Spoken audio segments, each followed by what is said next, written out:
and jump into that sexy mode. I'll make your body fold, make your body cream while you're holding me, right? And I don't never wanna let you go, never let you go. So I want you to know that I will never leave you, will never hurt you. I can make you cry no more. No man can never love you the way I love you. You was all I want, you was all I want, girl. I can never leave you, can never hurt you. I can make you cry no more. No man can never love you the way I love you. You was all I want, you was all I want, girl. So tell me what's on your mind. We can spend some time sipping fine champagne and catch a little buzz while you freak with cake. I know this sounds crazy, but I'm feeling kinda ill for you. I've got this thing for you, cause everything you do, you got me into you. You got me into you. And I don't never wanna let you go, never let you go. So I want you to know that I will never leave you, will never hurt you. I can make you cry no more. I can never love you the way I love you. You was all I want, you was all I want, girl. I can never leave you, can never hurt you. I can make you cry no more.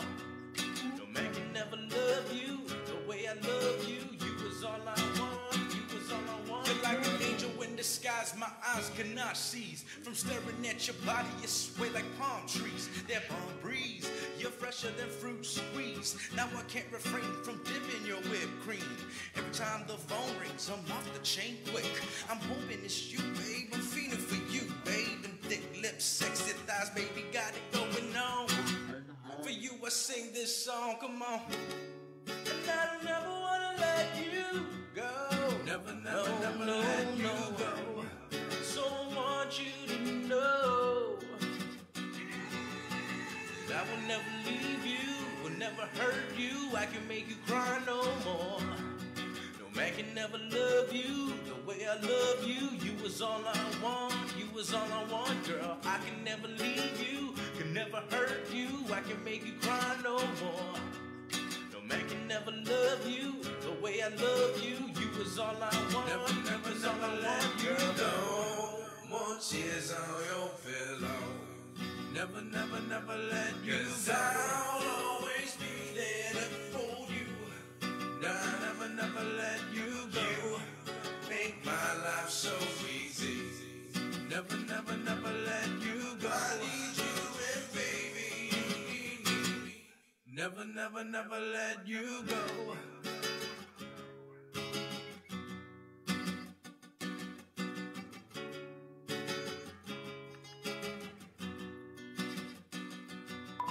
The Link, here on Breeze 93.9 FM.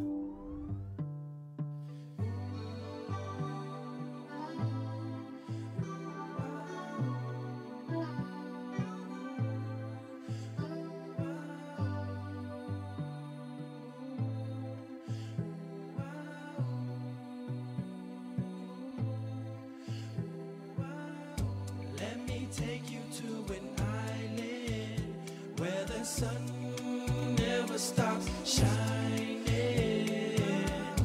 Let me take you to an island where the sun never stops shining. Can I take you to a place I call home? Down south in Pneumatic where my family roams. It's a hot summer day and we all kicking back, sipping on a cold one. Now what you think about that? That's life here on this island paradise. Yo, I'm going back soon, but I might think twice, cause that city life is way too fast. Yo, I'd rather stay in Guam because this life is bad. Sand beaches, surrounded by my nature. No to worry about these player haters and my culture. I got love for my people, still rapping Guam, staying true to my chat loose. Let me take you to an island where the sun never stops shining. Let me take you to an island where the sun never stops shining. I come representing Guam, USA. Raised on a hill in the Ville by the bay. Y to the O and to the is A. Me Scoop Dog on the mic getting busy. Y'all know this pot. Cruising the day, then park the spot after dark in the village. Jordan is where you'll find me, or down in Naval Mag with my nails right beside me. We just chillin', cause that's the way we do. Call the Chelus, tell them we gon' barbecue. The crew rollin' by tonight. We got Slim on the left and YD to the right. Let me take you to an island where the sun never stops shining. Let me take you to an island where the sun never stops shining. I gotta get some brew, cause I just got paid. Put up the canopy to get some shade, so we could kick back like it was nothing at all. While my primos and my homies playing basketball. The day is going smooth the way I thought it would be. Me and my family by the coconut tree, relaxed, waiting for the food to be done. My nephew's calling me to play one-on-one. I said, wait boy, I have to make the tanak. And once I get finished, I cook the tatagat, so we can chow down like we never did. Call everybody, especially the kids. We're just kicking back in the village.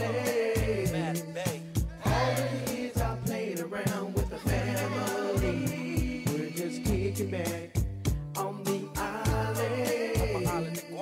Memories we're talking about with just you and me. Oh yeah. We're here in the beautiful island of Guam, chilling down in the wonderful village of Humane. It's a beautiful day today. Sun shining bright, shimmering along the bay. Family, children laughing around. That's how we doing down here on my island. Let me take you to an island where the sun never stops shining. Let me take you to an island where the sun never stops shining. Così uli di sombranza temak e zu ita saluda antes di niga Radzaudzan malakes frezas durante todo il memu a nogi distancia como gupugi palu zangiman malak guafi con una sughiairi preba tu la noci nai banderata gaigi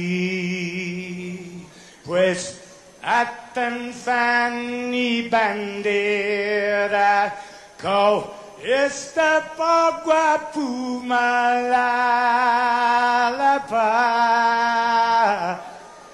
giluk tanu man libri sentami ti man ko badi.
Good morning. The purge starts in 1 hour and 43 minutes. A nice thing on your head there. I just want to make sure I don't want to get fined, arrested, tackled, taken down, whatever. Just want to make sure. What is that they keep putting in the comments? I want to make sure my papers are in order. I got mine. You got yours. Right Bree's got there hers. On my phone. Yeah. Ready to go. Good morning, everyone. It's 6:18 on this historic day on the island of Guam. The purging of the unvaxxed starts at 8 o'clock. And this is the show. This is where you want to be. We have got everything you need this morning. Oh, man. I was actually having anxiety all weekend thinking about today. I was too. Oh my goodness. Okay, so the guest-wise, what we're going to have on is everything you wanted to know about this executive order is happening at 7:30 with the Department of Public Health and Social Services. We're getting Tom Nadeau, Chima Bakwim. We're also getting Dr. Hoa Wen of the Physicians Advisory Group, who is calling for this latest executive order to be rescinded, taken back, null and void, return to sender. Put that in your inbox, Adaloop. Yeah, so we'll find out what he's going to say this morning. Also, Mary Rhodes, the Guamatone Restaurant Association. How are you guys doing, first of all? Okay, sorry, let me start over. Good morning. Are you guys all right out there? Wow. As if the community couldn't get any more divided. Congratulations, Lulu Bell, you managed to do it. Oh, and this was just... we're either going to get promoted after today or fired. 50-50. But I just got to say, so confusing. Oh, my God. But the press conference, was it Friday? It was Friday. Yeah, it was Friday, late afternoon Friday. I just want to thank our gracious governor, though, for squeezing us in to tell us about this, because she had an engagement that she had to run off to after the press conference. I'm sorry. I got to complain about that right off the bat. That's ridiculous. It is. I didn't know my mic was on, first of all, but it is. It was loud. It was ridiculous. It's ridiculous.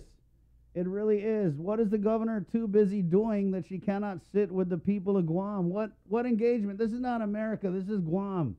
Tadza engagement, Guini. The problem is she's still on the bank schedule. The bank closed at 3. We got everything at 3.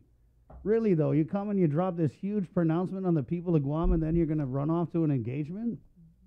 And then the businesses, oh my goodness. Oh, my God. And so I tried to ask this question of the governor, because it's common knowledge by now that the businesses were totally blindsided by this huge pronouncement, even though the governor incorrectly said that they were all on board. And so I tried to ask her about that, and she got all mad and ran me over. She said, I'm not going to play this he said, she said with you, Chris. But I don't play he said, she said.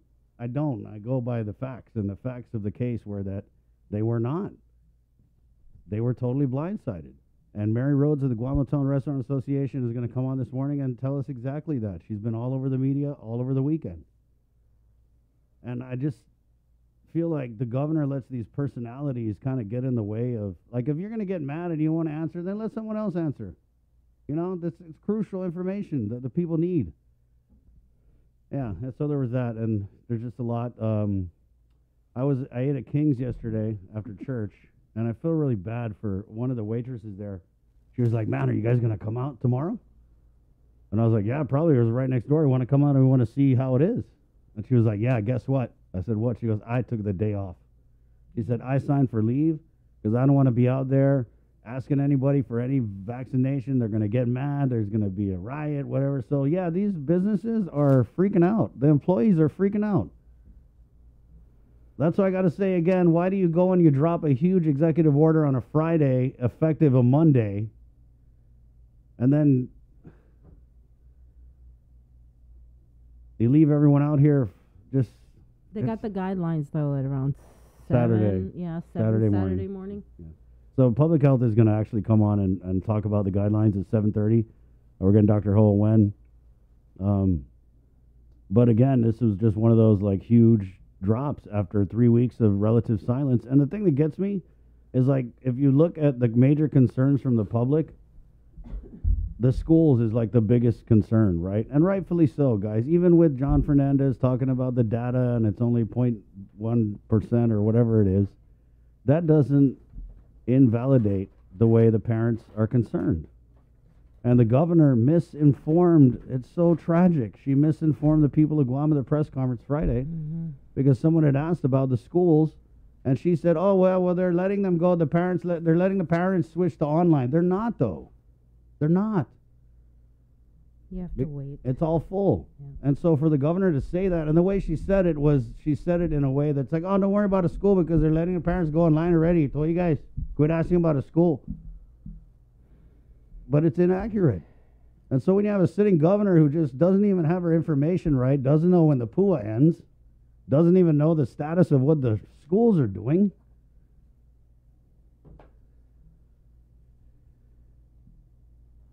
And again, if you don't know, then let your high-paid people do the talking. Yeah. Good morning, everyone. Good morning. Hi. Hi. It's Monday, August 23rd. This show is brought to you by Pacific Points, Calvo Enterprises, IT&E, Jack in the Box. Yeah, Jose writes in here, Hoffena engagement. Yeah.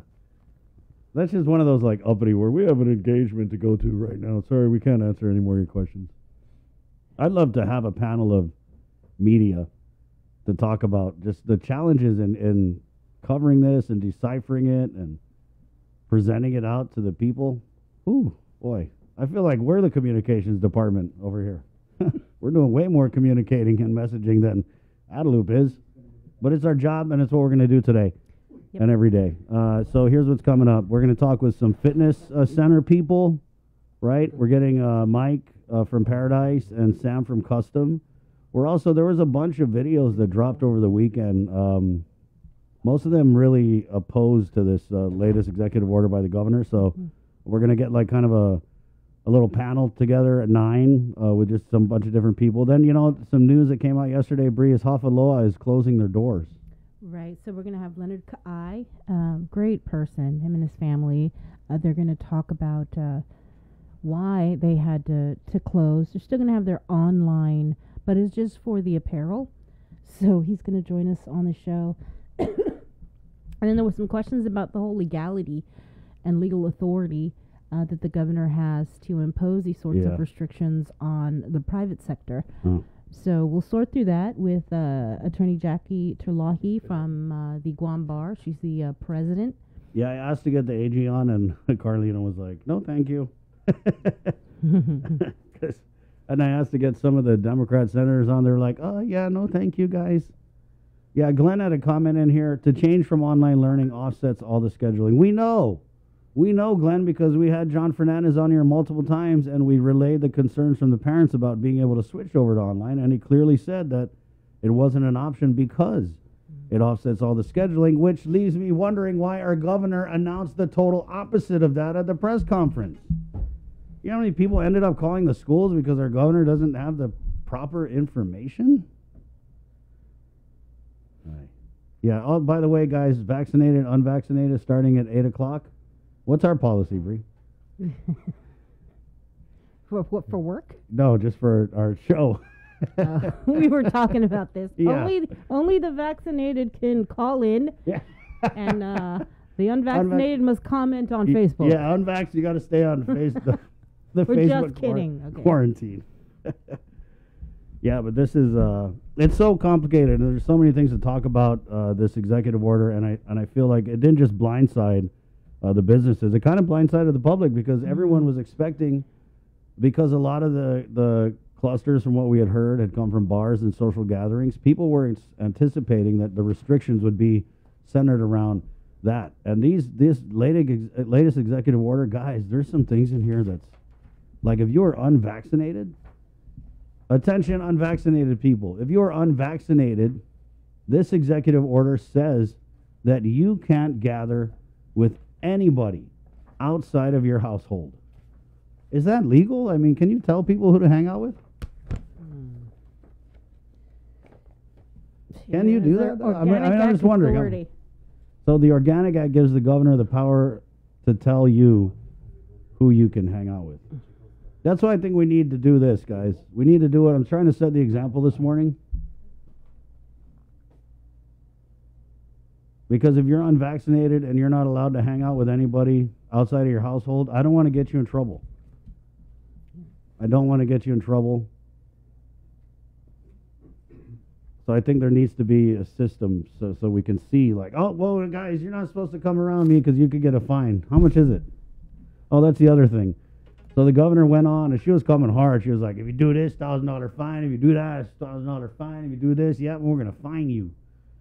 She actually kind of sounded excited about being able to fine people. But then after the press conference, they came out and said, oh, due to the public concern, we're not going to enforce this until September 6th. So you mean to tell me that you put out a executive order as far-reaching and as hugely impactful on everybody's lives like this, and you announce it in a press conference, and you put everybody through the anxiety of knowing that they could get fined, of knowing that their very livelihood is at risk because they don't want to get vaccinated, and then you say, oh, never mind, we'll just enforce it in a couple weeks. What is going on over there in Adelaide? What is going on that you can't even get your damn message straight? Yeah. And it's not just the fines for patrons, these businesses. Right. Oh my goodness. Yeah. It's like $1,000 for their first offense. What about for the patrons? $100 first offense. Wow. And I mean, what is the end game here, guys? Was the end game, are we looking at, we're going to start like throwing people in the back of vans and forcing them to take their shot? Because we're pretty much doing almost everything that the government can. I mean, they're basically saying if you don't get the shot, then you're going to lose your job, right?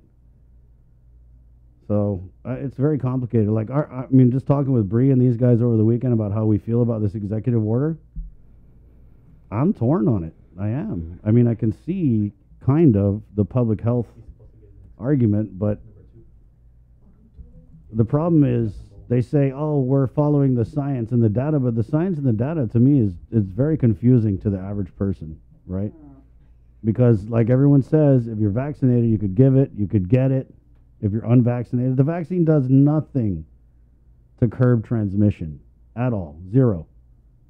What curbs transmission is wearing your mask, washing your hands, watching your distance. That's what works, right? Sneeze guard, all that stuff, we know that works.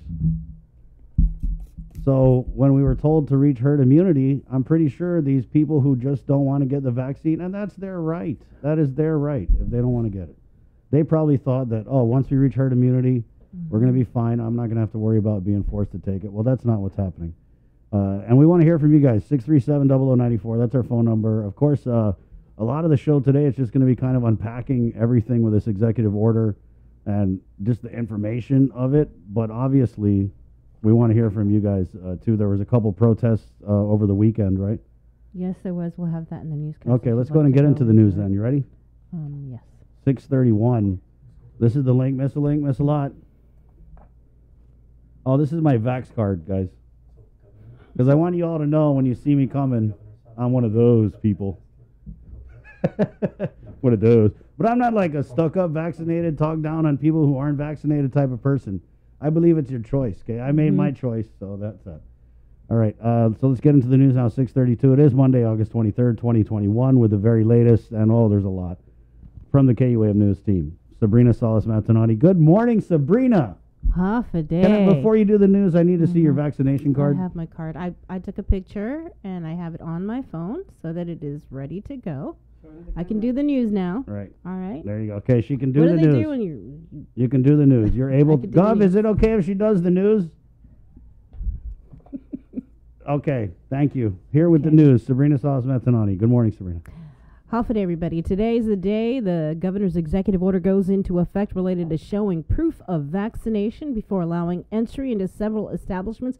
We'll have more on that in a moment, but first, GFD and Guam police responded to a serious crash along Route 4 by the Chatlet Bridge in Sinahania. According to GFD spokesperson Cherika Chargaloff, the crash occurred just before 10:30 last night. She adds a man was transported to Naval Hospital with CPR being conducted en route. A woman with serious injuries was transported to GMH. She was conscious and responsive. There were also 2 additional stable patients who were transported to GMH, an adult woman and a child. KUAM is waiting for more information from a GPD regarding the collision. Criminal detectives, meanwhile, are investigating an incident that occurred early Saturday morning where a man was found stabbed and burned. It was around 5:30 in the morning. Police responded to a call on Facina Street of a person screaming for help. When police officers arrived, they discovered the man with multiple stab wounds and burn wounds throughout his body. The man was taken to Guam Regional Medical City for treatment. Police later released a wanted flyer. They are searching for 39-year-old Manuel Jr. Cabrera Tautau. He's described as Chamorro, dark complexion, standing 5'9", weighing 240 pounds, with brown hair and brown eyes. Tautau was last seen in the NCS Dededo area. He is considered armed and dangerous and should not be approached. If spotted, please call GPD. The number is 475-8615, 475-8616. Please call GPD. Turning now to the latest with containing COVID. The Joint Information Center has resumed releasing numbers on weekends, and since Friday night, Guam has seen a total of 194 positive cases of COVID out of 2,745 tests conducted. As of Sunday, 25 people were hospitalized, 5 receiving ICU level of care, 1 on a ventilator. Of the 25 hospitalized, 19 are unvaccinated.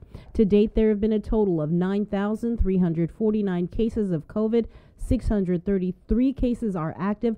The CAR score is now 12.9. Meanwhile, on Friday, the JIC reported that the Guam Department of Education also confirmed 8 students tested positive. Here's the latest breakdown. Maria Ujoa Elementary School, 2 students. Orat Chalampago Elementary, Ocean View Middle School, Vicente Benavente Middle School, 2 more at John F. Kennedy High School, and a case at Simon Sanchez High School. This brings the total number of GDOE students to test positive for COVID to 30 since August 14th. 24 hours after the governor announced her executive order late Friday, a protest was held at the ITC intersection in Tamuning Saturday. Several residents like Adonis Manjola asked the governor to stop the discrimination. So today we are here to demonstrate that there are people who are not only unvaxxed but vaxxed who support our free choice and not to be discriminated or segregated based on our medical choices. We're here today to say that the government needs to be accountable and transparent and responsible for what it's inflicting on the people. This is not the America, this is not the Guam that we know. Where is Inafa Maulik? Where is the Hapaday spirit? We're here to ask, where is your heart, Lou? Where is your heart, Josh? Where is the heart of all the senators and the leaders, the elected leaders, not an advisory group appointed, but the actual elected leader, showing their heart, showing they care, showing they love the people. We're here today because the vaxxed and the unvaxxed know this is not right. This is not right. Nothing like this has ever been seen since the Jews were betrayed, since they came for the Jews and the gypsies and the people in Germany. So we are not going to be silent. There are people who want a voice. And as their chosen speaker, the voice, I say to our people on Guam and people who called Guam home and people who developed Guam, stop the division, stop the hate, stop discriminating against people who deserve freedom of choice.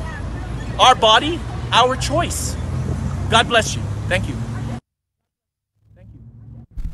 Meanwhile, the Guam Hotel and Restaurant Association says they were blindsided by the governor's executive order. Governor Lulian Guerrero, during a press conference, said she knows for a fact that Public Health Director Art San Augustine, as well as Public Health Chief Public Health Officer Chima Mbakwe, met with GHRA President Mary Rhodes on Thursday about the proposed restrictions.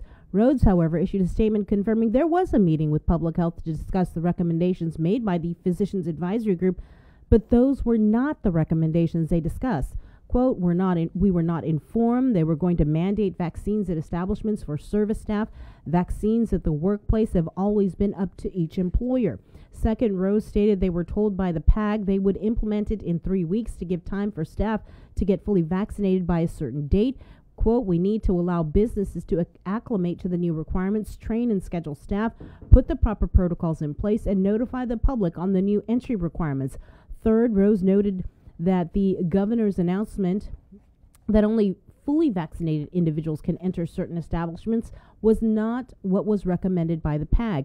KUAM confirmed with PAG Chair Dr. Hoa Nguyen that the governor's latest executive order requiring mandatory vaccination to enter certain establishments, such as restaurants, was not what the group recommended. Instead, Dr. Nguyen says the PAG recommended restaurants can operate at 100% occupancy, but vaccinated individuals eat indoors while unvaccinated dine outside. The other recommendation was that restaurants can operate at 50% occupancy regardless if patients are vaccinated or unvaccinated.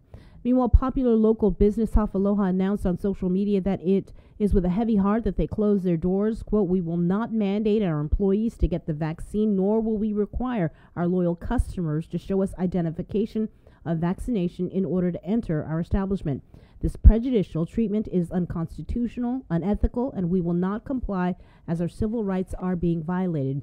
We stand strong in our belief that everyone should be treated equal, have a freedom of choice, and not feel discriminated against based on their choice to get the vaccine. The business also said they could not afford the fines to stay open. The company will still have apparel online at hafaloa.com. With more news, here is Isaiah again. This news update is brought to you by Pacific Points. Do more, get more. Half a day, good morning everyone. Guahusi Isaiah again with your headlines here on The Link. There will be no lockdown, but the governor has ordered an indefinite restriction of movement for those who remain unvaccinated. Entry will be prohibited to certain businesses where there has been a higher percentage of infections. Nessa Locanto has more. I have repeatedly stated that I would not hesitate to reinstate restrictions to continue protecting our island. And today, we have come to that point. Like the rest of the globe, our COVID-19 cases are on the rise. As we have reported, the Delta variant is here, and the risk it poses to our community remains high. We are fighting a much different pandemic than we were a year ago. Today, we are battling a pandemic of the unvaccinated. Effective Monday, August 23rd at 8 a.m., anyone 12 years and older will be required to show proof of vaccination at restaurants, food courts, bars, clubs, fitness centers, theaters, and similar businesses where there tends to be a lot of close interaction. Fines will be imposed for violations for individuals. The first offense will be $100, then $250, then $500 for the third and every succeeding violation. For businesses, the fines will be $1,000, then $2,500, then $10,000 for the third and every succeeding offense. The governor says there will be no immediate change in protocols for schools. Right now, the data is showing that really the positives aren't really coming from the school. It's coming more from the outside. And so I am very comfortable, and so is the superintendent, on the protocols that they have implemented and established to try and, again, protect our children. The governor is also requiring that companies must have their employees vaccinated by September 27th. Essentially, businesses must self-police, but public health will make random checks. Social gatherings will be limited to 100 vaccinated people. Masks will also continue to be required. To prove your vaccination status, you will need to show a hard copy of your vaccination card, a photo stored on your smartphone, or a vaccination document from your health provider. You must do your part and get vaccinated. For Guam's News Network, I'm Nestor Locanto. The Office of the Attorney General's independent investigative team released the findings of an investigation into the conduct of an off-duty officer that was involved in a shooting that took place on June 30th that led to the death of 49-year-old Fowler Fabian. Based on the totality of the circumstances, it is our conclusion that the officer's actions in this case were justified. As a result, we're declining filing any criminal charges. Chief Prosecutor Basil O'Malley said the police officer was with his 7-year-old daughter when a man holding 2 machetes began motioning into the officer's car as he left the area. A second man reportedly threw an object at his vehicle. Traffic forced the officer to stop at the intersection, and the officer exited his vehicle and fired a single shot, striking Fabian in the lower abdomen. The AG's office reported that they'd informed Fabian's family of the findings and explained that no criminal charges would be pursued against the officer. You can watch the Attorney General's press conference on the matter on our website. A continued detention hearing was held in the district court for 37-year-old federal drug defendant Andrew Manabusin. The court, however, will meet in 2 weeks to further discuss his release along with bail to allow his potential third-party custodian to install phone lines in the home. Manabusin recently pled not guilty to conspiracy to distribute 50 or more grams of methamphetamine from California to Guam. He allegedly mailed a package that contained 3,617 gross grams of meth to former police officer and former Department of Corrections officer Jose Ananich. His next hearing is scheduled for September 7th at 10:30 a.m. Trial is currently set for October 26th at 10 a.m. The Department of Public Works has issued a stop work order to the owner of the Manila Solar Farm, KEPCO, and its contractor Samsung E&C America. According to the order, Samsung's construction was not consistent with its approved plans and modified building permits submitted last year. Their failure, according to DPW Director Vince Ariolo, resulted in large discharges of storm water, sediment, soil, and other materials into adjoining properties and the ocean, including Marble Cave and its freshwater pools. The companies have yet to remediate or repair the damages they caused. The companies can only perform work to come into compliance with a notice of violation issued by the Guam Environmental Protection Agency in July. Guam EPA cited the agency for failing to comply with its approved erosion and sediment control plan. The stop work order also follows lawsuits filed by the owner of the Marble Cave property, as well as the Office of the Attorney General. Additionally, the companies could be cited by the U.S. Environmental Protection Agency for violations of the Clean Water Act. A team from the federal agency is expected to arrive to Guam to conduct an assessment. The Department of Agriculture has requested the Department of Public Works to issue a cease and desist order for the Samsung Solar Farm. The agency conducted an inspection of the project and the surrounding properties. Similar to other enforcement agencies, inspectors found several areas of concern. According to a letter to DPW, representatives from Forestry and the Division of Aquatic and Wildlife Resources saw evidence of a sediment plume on the ocean below the solar farm site at Marble Cave. They found evidence of the silt. They also concluded that fresh water organisms inside the pond may have been impacted by the soil runoff event, and the surface below the freshwater habitat was filled with about an inch or 2 of sedimentation. The Department of Agriculture requested the cease and desist order until Samsung resolves all violations. They also requested that they inspect and give their approval before it's lifted. That's it for now. We'll see you tonight for KUAM News Primetime. This news update is brought to you by Pacific Points. Do more, get more.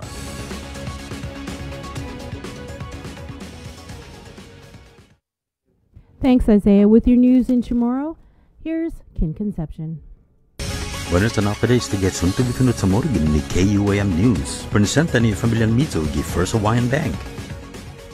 Masoda ang tata na masesi tan masonggi giyogan sabalugi sa dededo sa Guam Police Department. Ikasi la 5:30 giyegan man-respondi polisiya gwati gi Fusino Street. Ano ma-report na gwahon tao may esalaw para maakudi. Ano man mati polisiya madiskrubyo ang lahi na masesi sa Nostrum masonggi entry tataw niya. Makunin sigidas para Guam Regional Medical City sa maamti. May bisisiga ST ni Criminal Investigation na Division i Guam Police Department. Masasunto, Detective siya gi Criminal Investigation Division gi GPD sa mapafisin publiko at Zudu pero makisudad sa Manuel Jr. Cabrera Tetautaw 39 anos na edad. Mamalagi polisiya na may kwestiyoner si Tetautaw pudon kinon to DC na masusedi gi Egan Sabalu. Sa muro si Tetautaw at tulong lasas niya kasi 5 pe 9 pulgadas linikat niya sa kasi 240 libras manakat niya. Kulot tsukulati kaptilu niya sa niya tadog niya. Yuto mo naman si Tetautaw sa gyurita ni NCS giza dededu. Makonsidera ni polisiya na peligro zanggay at mas natidebi yung tagam parumfiyo ni si Tetautaw. Kumundi hanggang ni GPD gi 675 86 15 6 pasyati. Mas talo masentensya pro mapreso para 50 anos na tempo si Milky Joseph Red Hard Callahan para continue na takan bas ni gidos na minor de edad para un anyo na tempo po todo si 2016 na sakan. Siguro release ganin ni opisina ni General Abogado 16 anos na edad guihi na tempo si Callahan ani molesta i dos na biktima. E primer na kinimbikta sa masentensya para 30 anos gi preso tatigi dos mityasin na sakkan. Zaman na manyaw na kinimbikta. E segundo na kinimbikta sa makonsigi guini gimapos na mazu bago na sakkan. I Wes Alberto Lamarena III sa sentensya si Callahan 35 anos gi preso para first degree criminal sexual conduct na conviction siya dan 15 anos para second degree criminal sexual conduct na conviction siya pero total 50 anos po todo gi Department of Corrections. Debilo ko si Callahan na lahestra gi level 1 na sexual offender hasta kifanaytay niya. Y otro mas na artikulo, the Independent Investigative Team gini oficina ni Nerdada Bagao sa manahudang isinanda niya niya maimbestiga kondukto na di off-duty na opisyal polisiya noong nabadgay pinino mapaki si Faylor Fabian, 49 anos na edad, gidya 30 Hunyo bago nasakan. Masangan nagi kabalas na sinisedi tantay manong maktugwin niya ti isaw niya dun opisyal polisiya dyan fin ti pro maatake por kriminal na titso niya. I Chief Prosecutor si Basil O'Malley nasangan na sumisya opisyal dyan niya ganyan no 7 anos na edad. Ani ang tao to guguti dos macetigi kanay niya za mamusyo ni karitanya opisyal ani diding may lugar. Otro na tao to sa dagwa gwati karitanya opisyal. Sa puri traffic gwi na talan inefeses opisyal na para usagan adza. Umudang karitanya opisyal. Dazo na apaki un tiro za dansi si Fabian gipapaisto magunya.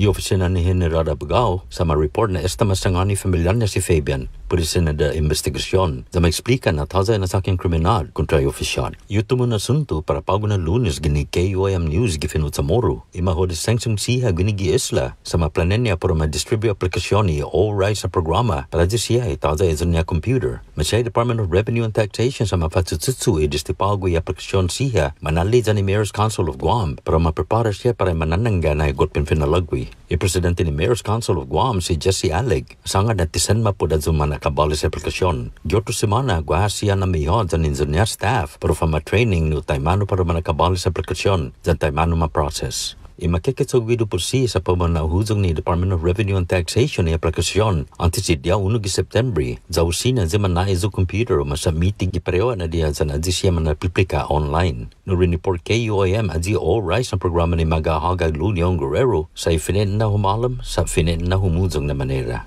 Masya na sa ano na programa ay empleyado sa niritiraw ay gobernamentong Guahan ti malagway magahaga no mas ki 30 milyon pesos po todo o manasangi para este na programa. Para Guam News Network, Guausikin Conception. Yasuto gifinut sa Moro sa presenta sa ninafatto ni Familia Mizo gi First Hawaiian Bank. Say hello to the First Hawaiian Bank mobile app. Want a better look at your spending? With MoneyMap, you can automatically create budgets and manage where your money is going. Know when you have a green light or when it's time to slow down. Maybe cook more meals at home this week. Set your goals, track your progress, and find your way to exactly where you want to be. With MoneyMap from the First Hawaiian Bank mobile app, it all starts with yes. After a year with so many games and events delayed or unplayed, the world is ready for anything and everything in the world of sports. KUAM Communications is ready with more games, more championships, and more specials that are guaranteed to bring out the fan in you. Don't miss a minute of gameplay from NBC on KUAM TV 8 or from CBS on KUAM TV 11. Every month, we'll bring you the action and excitement. Brought to you locally by Michelob Ultra, Superior Light Beer, Marianas Irrigation and Landscape, and Docomo Pacific. Just more great reasons to tune in and turn on so you'll fall in love with TV again with the best from KUAM Communications.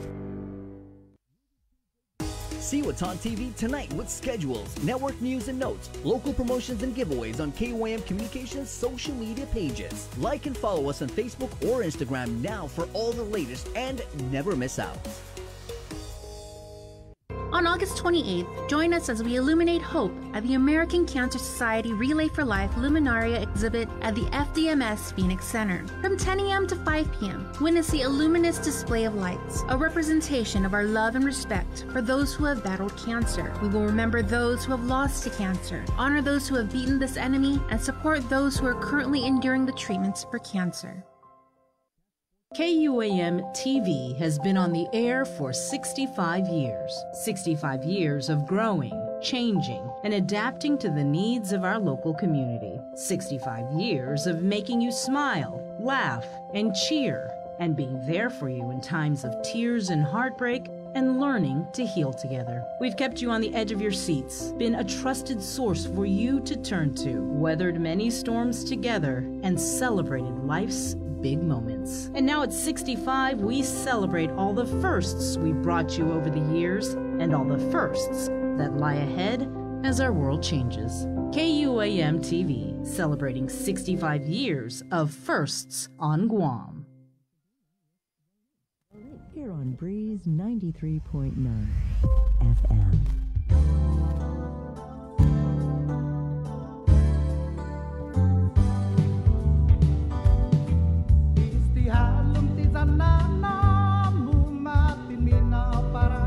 Just so you guys know, I don't know if you guys know this, but JD Crutch was unvaccinated. It's true. True facts. Oh my God. It's 6:54. Good morning. Welcome back to The Link. It is 6:54, Monday, August 23rd. The purging of the unvaccinated starts in 1 hour and 7 minutes. Don't look at me. I'm totally vaxxed. I took the vaccine because I believed they were going to force you to take it. So I just let me just get this over with early because I see where this is going.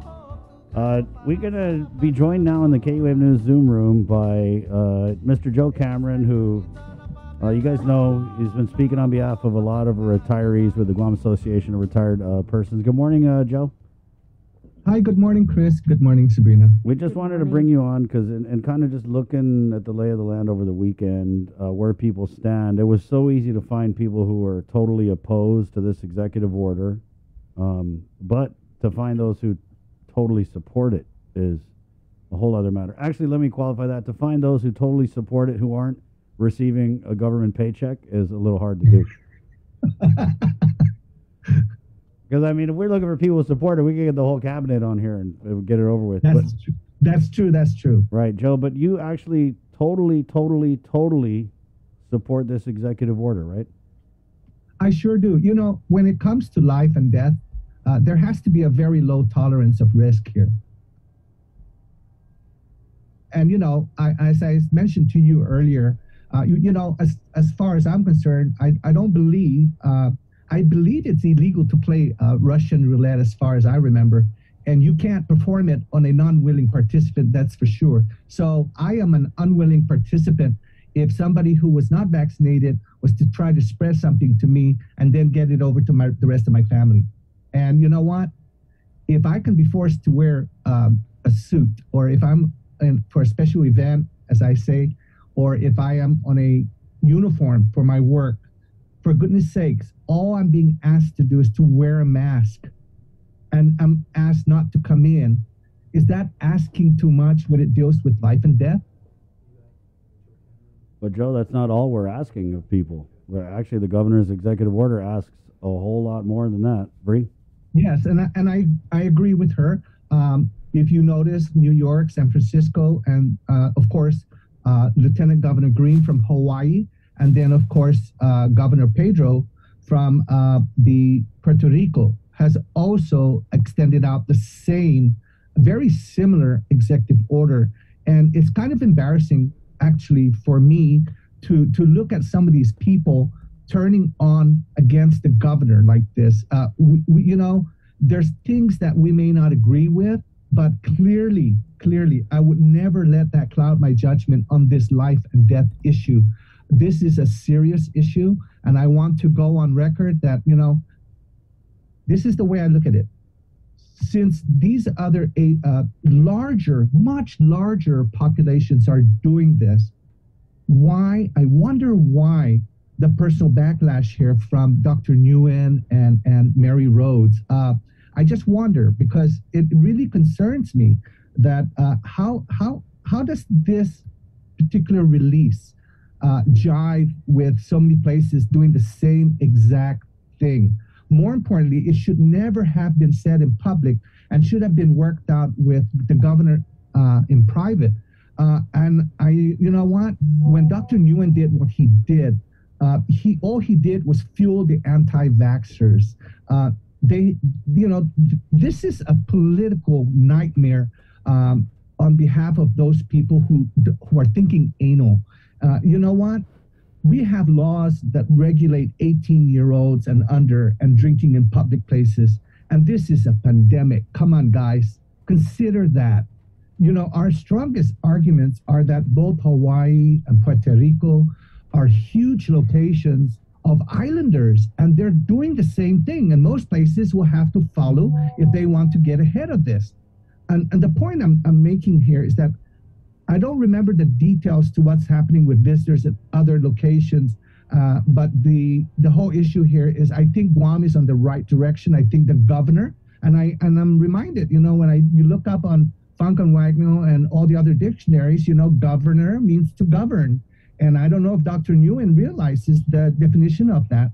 As a matter of fact, I am calling for his resignation. I really think he needs to step away. He's done this crap before, and he is clearly not speaking on behalf of the Chamorro people or the Filipino people. We are kindred thinkers. We are very concise, and we're very poignant in what we feel. And I'm not trying to be racist here, but he's not one of us. He doesn't think like us. We are a people of love. We do not go out publicly and try to hurt people by coming on and being so anal. It's clearly anal. And you know what?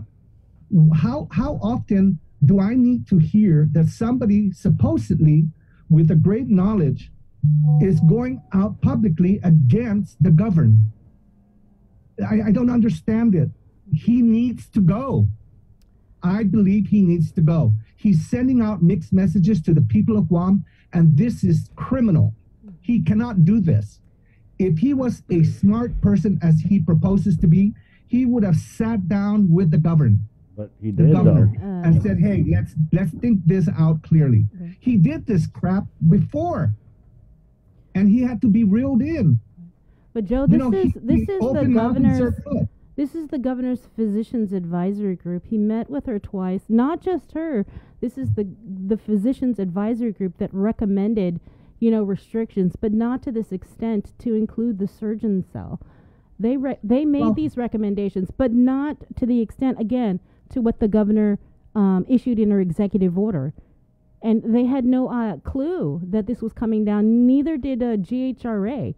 They were under the impression that it was a whole different set of recommendations, that it was going to be, you know, limitations on capacity, that if you implemented a plan where if you came in to dine in, vaccinated would dine in, unvaccinated would dine outside, and you could operate at 100%. If you don't check at all, you can operate at 50%. That was a recommendation by the PAG, but when the press conference happened, people were blindsided. Like, wait a minute, we didn't say, you know, you have to be vaccinated to do all of this, to go to a restaurant and eat. Here's the thing, you know, I think Governor Green of Hawaii made a very clear statement when he was asked by the antagonizers, what are you doing? And he says, I'm not segregating. I'm rewarding people. I'm awarding people who have been vaccinated, that they can come in and do what they can do. And I agree with Governor Green. You know, at the end, we're going to look back and be grateful for the governor's decision. And let me tell you, just because, if I were governor, just because I have advisors doesn't mean that I have to follow every single step that my advisors, they advise, they don't govern. And the governor has always placed this as a paramount thought in her mind about how this pandemic will be handled. Thus far, it's done extremely well. And I want to continue in that path. And I believe the people of Guam in general, albeit what's going on with all the antagonizers. But you know what? The antagonizers, they don't come up with pure solutions. And I've watched this over the years. I've worked for many governors, and I've seen how they govern. And I've seen good governance. And this good governance is here now. And I think, Lou, I want to thank you if you're listening. If not, your folks are listening. I'm not a paid staffer of yours. And I'm telling you, you're doing a good job. And I want to say kudos to you, Governor Lou. Just to go back, you were mentioning Hawaii. So the Hawaii governor mandated mandatory vaccinations. Is that what you said for private businesses? Yes, that's right. Both Puerto Rico and also Hawaii. Okay, because I was looking at Hawaii, and you're right. The governor did issue a mandatory vaccination, but it was just for state employees, for people, not state because they're not a state, but for government employees. And in New York, yes, the governor did issue a mandate for the private sector for certain restaurants, but there's a lawsuit that's pending. Ooh, and not wrecked, only Joe. that, in New York, the governor there gave time for restaurants and businesses to implement this mandate, not just like on a Friday, come out with the guidelines on a Saturday morning at 7 for implementation on a Monday. In an hour. I mean, 58 Let me minutes. tell you, drastic situations requires drastic measures. And you know what? When you have a cancer and somebody says to you, you got to excise that tomorrow, you're going to do it tomorrow. Right. And I'm not going to make any excuses. I'm just going to say, I am all for this. People of Guam knew this was coming on at some point in time. Phones have been inundated, calling into K57, calling you guys, calling everybody, the media, saying something has to be done. And I'm telling you, if I was a mother or a grandmother like Lou and a health professional like Lou, I would certainly take that into consideration, that, you know, we got to take care of our people. And I think she's done just that, and she will continue to do that. You know, I don't want to be doing apples and oranges of what the other state jurisdictions are doing, but we do have like similarities of how we want to control this pandemic. And of course, there's going to be civil liberty issues, there's going to be this and that. But remember that we also are taking into consideration that there are individuals out there who cannot be vaccinated due to comorbidities. Right. We Yeah. also know that there are people out there Joe. that cannot be vaccinated because of religious purposes. We've provided for those types of situations, and let's face it, it's got to be done. Joe, thank you for your time. But I just want to clarify, we did speak with a individual who could not take the vaccine due to medical exemptions, and she contacted public health, and she was told that she would not be allowed to dine in or do anything that vaccinated people can do, even though she has an exemption for her unvaccinated status. So just so you know. Thank you, Joe. We got to go, though, but appreciate you coming on. Thank Take you, care. Joe. Thank Right you, on. Governor Lou. That's Thank that. you again. There you go. 7:05. Let's just keep it going here. We're going to bring in the mayors. There's just a bunch of things that we want to ask them about. Good morning. We have Mayor Johnny Canata, Umatic, Mayor Kev Sasuico, Agate, of course, Mayor's Council President Jesse Alec of PD. I guess just right off the bat, the thing that really caught my eye in this executive order that would maybe fall into you guys' jurisdiction is the new rules on social gatherings. Bree, what are those new rules? Let me find it. Okay, I got it. Okay, so the social gatherings are limited right now to 100 vaccinated people. Unvaccinated people, according to this executive order, are not allowed to gather outside of their household.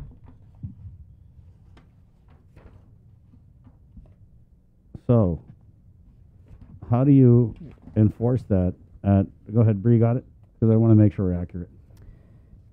Social gatherings or congregations. A congregation or social gathering is a meeting for a common and singular purpose of more than one person where the individuals are not members of a single household.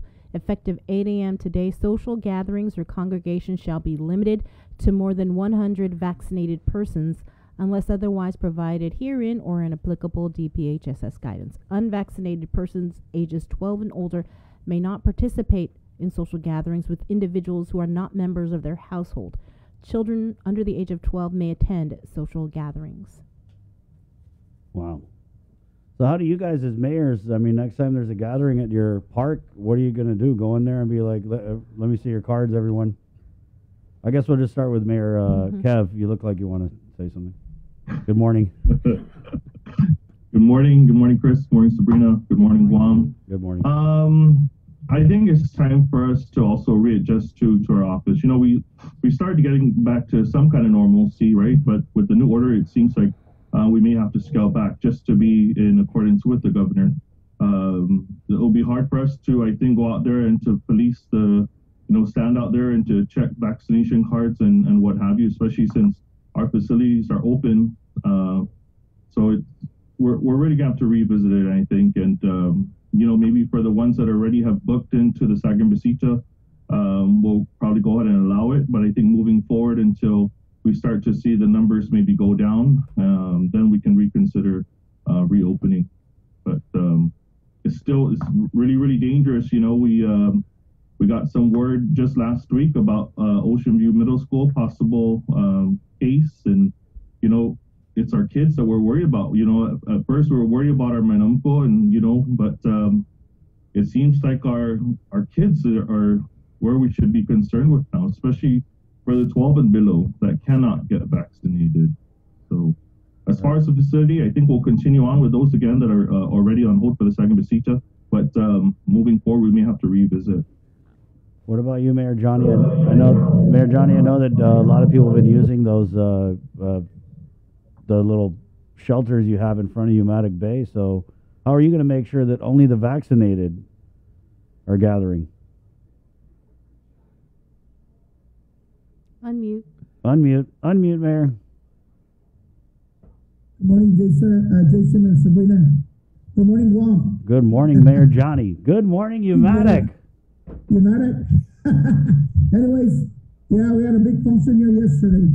And what the mayor of Ag is saying is, we got to relook at this because down here it's always party. There's people down here. We're gonna have a hard time with them, cutting down, and here we are now. We have to worry about our kids.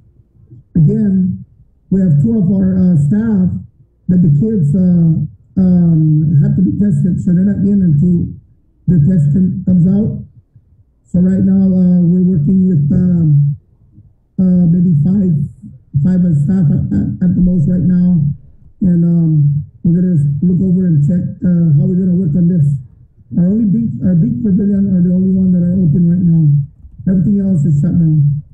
Bathrooms are shut down, and the manamkos, when they come down here, we have to make them use the bathroom, but we have to have somebody clean after. Because I'm here at the office every day, 7 days a week, just prepping everything for the people of Umatic and outside too. So right now our issue is to make sure that our people are safe and our kids. Mayor Alec, let's go. So what kind of heads up did the mayor's Council of Guam receive about this? So I think that's my biggest issue about the whole executive order is that we all have the same concern, right? About the rise in numbers. We're all concerned about the pandemic. We're all concerned about getting sick. We're all concerned about staying healthy. But how can we continue to be healthy, to continue to be safe, continue to keep our economy rolling when, like Bree said, we get an executive order Friday, and we have 2 days to implement this executive order. Sure, we all want to be safe. We want our businesses to operate, and we want our community centers to be open, and our gyms to be open, and our parks to be utilized, because that's what they're there for. But where's the plan? The plan should have been implemented, but we don't know what the plan is. And if the plan is going to be given to us a day before, then of course it's going to be difficult to implement that plan. So no, we were not, we didn't know about the executive order and what was going to come down. But of course, again, we want to work with everyone in this pandemic so that we can keep everyone safe. But they need to work with us as well, right? And so we need to know what's going on in their minds so that we can prepare our communities. And of course, it just trickles down to our businesses, right? Our economy. And how do we expect to continue our revenues to generate when we prepare our restaurants and our businesses to operate and on one day, and then the following day we have to shut down for whatever reason, because no one wants to get fined $1,000, $2,000, and $10,000. And when you find out about who's going to monitor our parks, well, I don't know, whoever's going to pay the $10,000 in the end, if we're going to be fined. But we don't, we're already strapped as it is when it comes to staffing. Mm-hmm. And we talk about, We always are concerned about the larger villages, Deredo, Jigo, Tumuning, Mingila, Barigada. How do we help them, right? I mean, it was difficult enough to produce mayor's verifications that we could do at our desks. One more having to go out to police on top of issuing those daily, going out to police the parks and what have you. And so I think there could have been, there's no doubt, there really is no doubt that there is a problem and that there's a pandemic and that we all want to be healthy and safe. The problem is the planning, the proper planning, and the execution of that plan so that we're all on the same page, whether it's the government, whether it's the private sector. And my personal opinion, I don't think anyone should be forced to be vaccinated, and I don't think we should force the checking of the vaccination cards. I think the option should be given, which there are, right? There are many options and many opportunities to get vaccinated, many opportunities to get tested, and I think the government's doing a great job at that, and we should continue to promote that. And we should probably take a look at what the real issues are, which I think are always reported on KUAM and through the executive orders or through the press releases. So we should focus our efforts on the problem areas and not just, give a blanket restriction for the entire island for whether it's the government or the private sector. But we can go on. And I think, like I said, everyone at the end of the day knows we all have the same, the big issue, and it's the pandemic, and it's keeping everyone healthy and safe. But it's just the plan, the proper planning and the execution of that plan, I think is where we're falling short.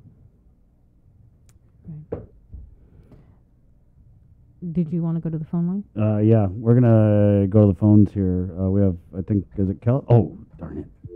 Okay, try again. Sorry, guys. 637-0094. Chelsea, if you could call back. Mayors? No, well, I guess I wanted to ask then, we talk about plans, and I know that the senior citizen centers, they are scheduled to open. What is it, the October? Are you guys hearing?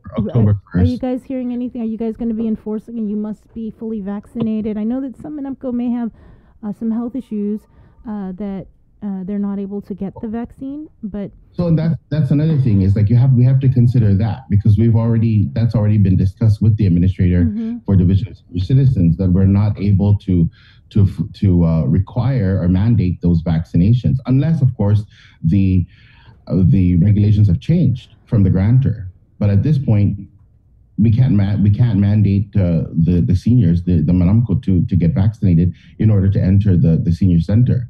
For the employees, we are just going to, and it's the same boat with the employees. We have to highly encourage them to get vaccinated.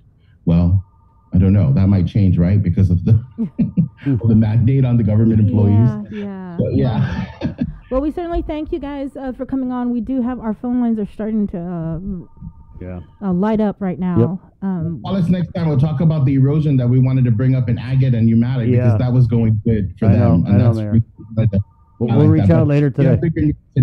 Thank you. Thanks. Thank you. All right. Yeah, guys, keep it where you got it. We got Dr. Hoa Wen of the Physicians Advisory Group, as Joe Cameron of the Guam Association of Retired Persons has called for his resignation this morning. We also got Public Health, Chima Bakwim, Tom Nadeau. They're going to come on and unpack this executive order, all of that, and then we're trying to squeeze you guys in too. Let's go. Let's try this one here.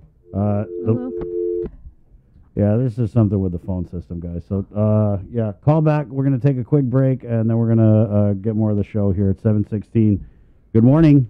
On August 28th, join us as we illuminate hope at the American Cancer Society Relay for Life Luminaria exhibit at the FDMS Phoenix Center. From 10 a.m. to 5 p.m., witness the illuminous display of lights, a representation of our love and respect for those who have battled cancer. We will remember those who have lost to cancer, honor those who have beaten this enemy, and support those who are currently enduring the treatments for cancer.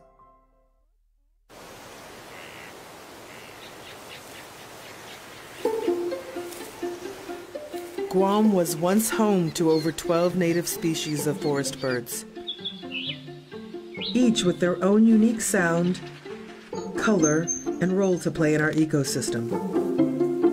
However, the arrival of the brown tree snake has threatened their existence. Today, only 3 of these species still exist in the wild. But what was once lost can be restored. Join the Department of Agriculture's efforts to restore our ecosystem. It is only through partnerships with various organizations and the community that we can give our native birds a future.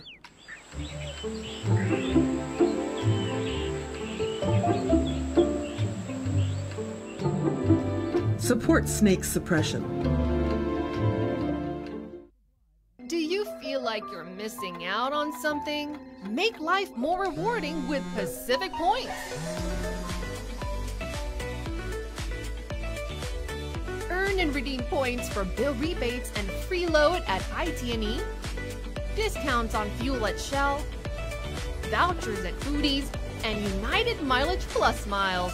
You can even pay with Pacific Points at IT&E, Shell, and Foodies. Pacific Points. Do more, get more.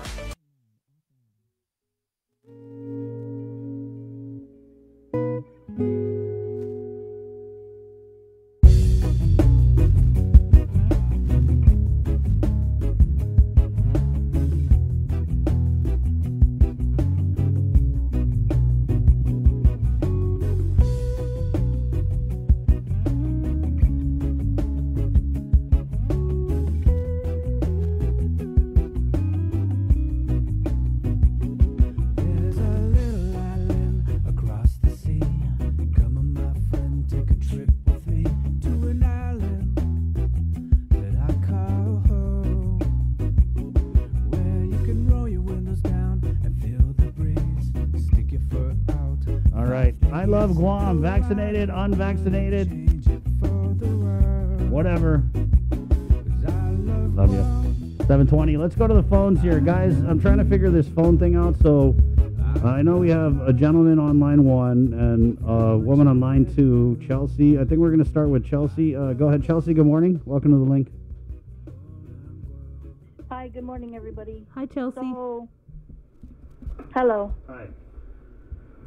Hi. Good morning. First of all, I got to ask before you go any further, are you vaccinated or unvaccinated? I am unvaccinated. Oh, sorry. I got to hang up on you. No. Freedom of speech, bro. Oh, my goodness. Oh, boy. Okay, let us have it. What's your thoughts this morning, Chelsea? Thank you. Well, I appreciate you guys for opening the lines and having this space. I don't really want to take up time and, I'm not a doctor, I'm not a scientist, and my response is not directly to the restrictions of movement of the unvaccinated, but I did want to talk about the separation and the segregation that is coming from these mandates and these restrictions. So with that said, I'm going to breathe for a second because my heart is beating. I hope so, it's beating. But yeah, so the separation and the segregation that's coming from it, a lot of the community is speaking out because realistically, everybody, we have to see and recognize that we're going through this as a whole globally. And so there's a lot of conversation, there's a lot of buzz happening, but there's also a lot of fear. There's a lot of frustration. A lot of us are burnt out, man. We've been going through this pandemic for going on 2 years already. And I took some notes here so I can stay on point, but that was my first biggest concern, was the division and the clear problems that continue to happen on everything that our island and that our world is already going through. Like, let's say, really? We kind of in pause to reflect? So anyways, my second biggest thing, and I'll let everybody go, is our children. We cannot recognize and ignore the fact that our children are already bullying each other and messing around with each other on a regular day-to-day basis because of the culture and the way we're living our life pre-2020. And then now, we don't even know how to make basic, simple rules to provide a safe and good space for our children and our teachers, our staff, our parents, everybody. Now, it's not an easy job. I understand. But like I said again, already there's cases in the elementary schools directly on Guam, because I'm not on Guam. I'm out here in the mainland, Kumeyaay territory to be exact. And I wish I was home, I wish I was home. And I know probably some people are, oh, mainland, what's going on? Just because I'm off the island, it doesn't mean my roots are gone, you know? We're always going to be connected to the land. And so all that talk of, oh, mainland, oh, Guam, you know, division, whatever, that's for another conversation. But our children are already going to be struggling. There's already positive cases in the school, and a child was acting out at, I believe, what was it, Ujoa Middle School or whatever the case. I'm saying it wrong probably. And, you know, the police was called and everything, and that's another conversation again. Yeah, but the police, Tatlu, do we have trust in the police right now and in the community? Because I don't think we do. And I want to also salute the police and salute the community for the ones that are out there doing the right thing. But I also am recognizing and pointing out that, no, there is no trust going on right now. So, yeah, I just, Thank you. I wanted to point that out and just remind everyone, like, hey, vaccinated, not vaccinated, it's not a joke. I mean, you know, we're all pressured right now, and, you know, even with the governor, be respectful, man. Even me, sometimes I get frustrated and I let it loose and I get all wild on social media or whatever the case is, but, man, I'm getting pressured. I don't know what to do already. And there's too much, again, like I said, division and segregation. Regardless of what our choices are, we have to just, like, sit back and just, like, try and figure out how to work through it together. Thank you very much, Thanks, Chelsea, for your talk. Sir, we ask you to continue holding. We're going to now go to the KUAM News Zoom room where we have, well, not even an hour into the show, people calling for his resignation. He's the chair of the Physicians Advisory Group, Dr. Hoa Nguyen. Bree, could we kind of like unpack a little bit about what had happened when the governor came out, announced her executive order, and then it turns out that it wasn't what the Physicians Advisory Group advised her? Right. So the governor said, somebody asked, you had asked about more time, then Maureen Martita had actually also asked about, you know, why don't you give these businesses more time? Because, you know, you issue this order, the protocols aren't even out yet, and they're going to have, like, 48 hours or so to implement 36 minutes and counting. Right. And so she said, I don't want to get into a he say, she say thing. But then Mary Rhodes issued a statement minutes after. And what did she say? She said basically that they did meet with public health on Thursday. They did discuss restrictions, but there was no real discussion on a mandatory vaccination policy. It wasn't what the PAG had recommended. The PAG had recommended this 100%. You can operate at 100%. As long as you implement, you know, this where if you are vaccinated, you can dine in. If you're unvaccinated, you can dine out. Or you can operate at 50% capacity where, you know, it's unvaccinated or vaccinated. And, of course, the mask mandate. So, and then Dr. Hoa, you know, confirmed, that's basically what they had recommended. So it wasn't a case of us playing he said, she said. It's just that... what was said. That was what was said, actually. But, you know, Chima's here. We can make sure. Right. So let's bring on Dr. Hoa Nguyen now. Good morning, Doc. Hey, good morning, guys. Okay, so I saw the front page of one of the papers this morning. You're calling for this order to be rescinded. Let's just start there. You want this order pulled? Now, the order need to be make some major change.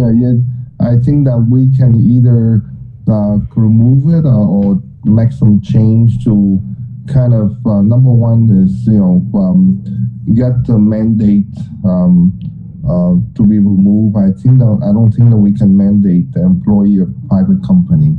So I think that's something that I really want to push. We can highly encourage every company in Guam to have the people vaccinated. As you know, my stand is that the immunization are very safe in protecting you, and really protect you, the family, the community. But at a certain time, you cannot kind of mandate everyone at the private company to be vaccinated.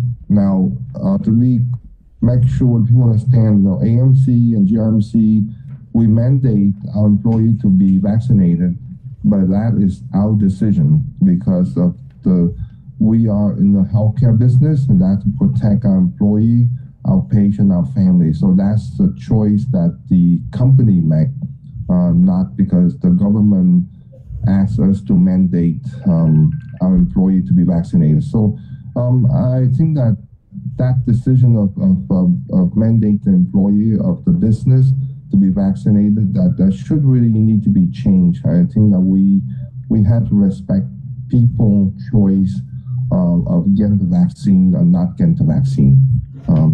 And that's why when we work out the detail with the business side of the house, we really give them option. Business have an option to either check the status or not check the status, but we build in restriction for that just for safety to public. I think that's a compromise that it will work best for the business to keep them open, rather than you can see now some of the business decide to close their door because of the mandate. And that's not what we don't want to do to our business in Guam, especially the small business.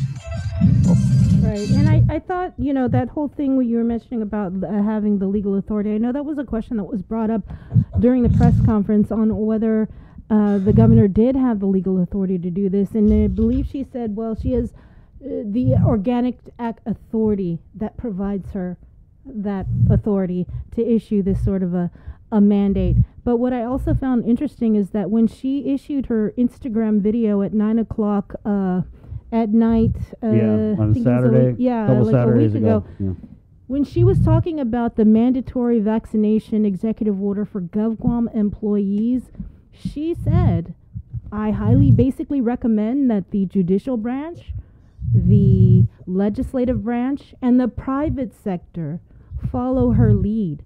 So in saying that, it just kind of makes me wonder, do you have the authority, the legal authority to do that? Or was it just that she said, I hope they follow my lead, and it didn't look like they were, so she was like, no, I'm going to force you to follow my lead? So I'm not sure the legality of it, but I'm very sure that I think that the private company is really, they should have the last voice on mandate the employee or not. There's certain sector in our business, just like the nursing home.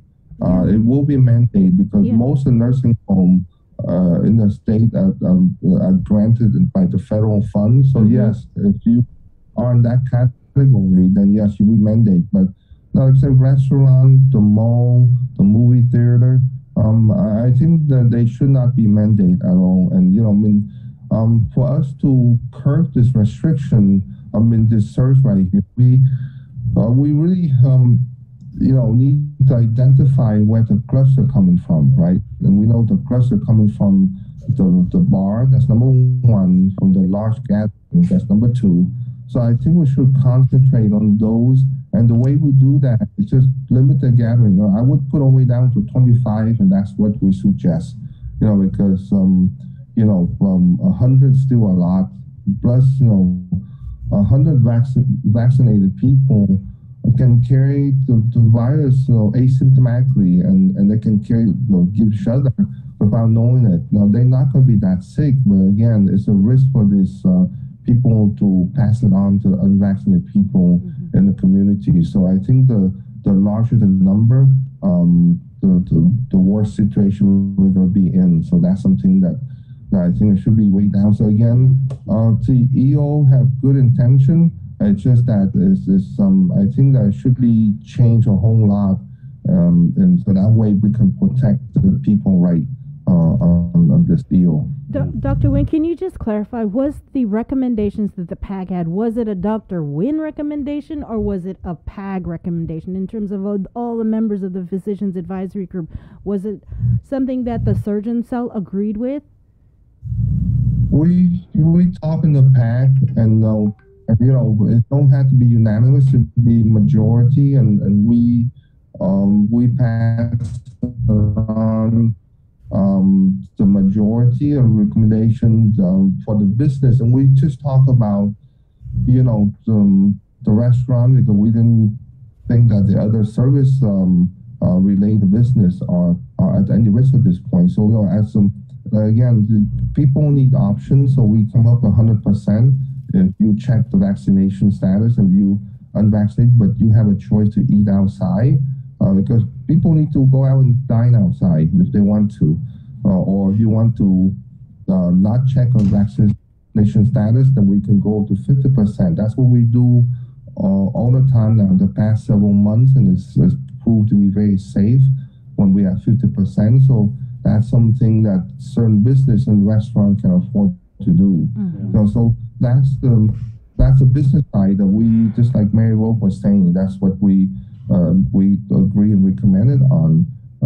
So again, our goal is to make sure that the surge has been under control, but also we need to look at the business side and make sure the business are safe to go forward and not be shut them down. So when did you find out that this was she wasn't going with your recommendations? I mean, did you find out at the 3:00 press conference, or did you know at the press conference?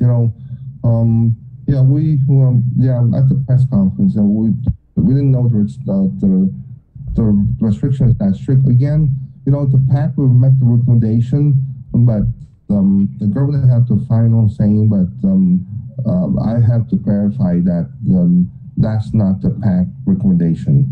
So to make sure that people understand that we recommend it, we're working with the business people, but that's not our recommendation on the PAC side. When are you meeting with the governor? When's the PAC meeting with her? You still have your Monday meetings? Or?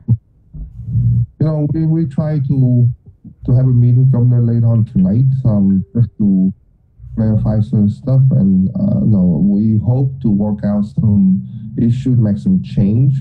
I think again, the intention, everyone have the same goal. The goal is to make sure that this surge here is under control, but there's a certain way that I personally feel like we need to approach things differently and not violate people right on this one. It's really it's a freedom of choosing. We can highly recommend it and highly recommend it, but you cannot mandate individual in a private company to be vaccinated in order to be open. Doc, I did want to ask you, because I have been getting questions about pregnant women. Are they should they be getting this vaccination? If say I'm working at one of these restaurants and I'm pregnant, knocked up, would I have to get this vaccination, or is it safe for me to get this vaccination? I think the new ACOG say that pregnant patients are recommended to get the vaccination. It's recommended by the OB organization, but again, the certain OB will have a different opinion. But again, I think the general guideline is they recommend it. And Dr. Shea probably give a better answer on that one, but that's why I'm reading that the ACOG is recommend now for the pregnant patient to be vaccinated. Right. But I mean, it's unfortunate because if that pregnant woman and her family decide, and it's well within their right. I actually know the couples who are expecting a baby and did not get the vaccine because the woman was pregnant.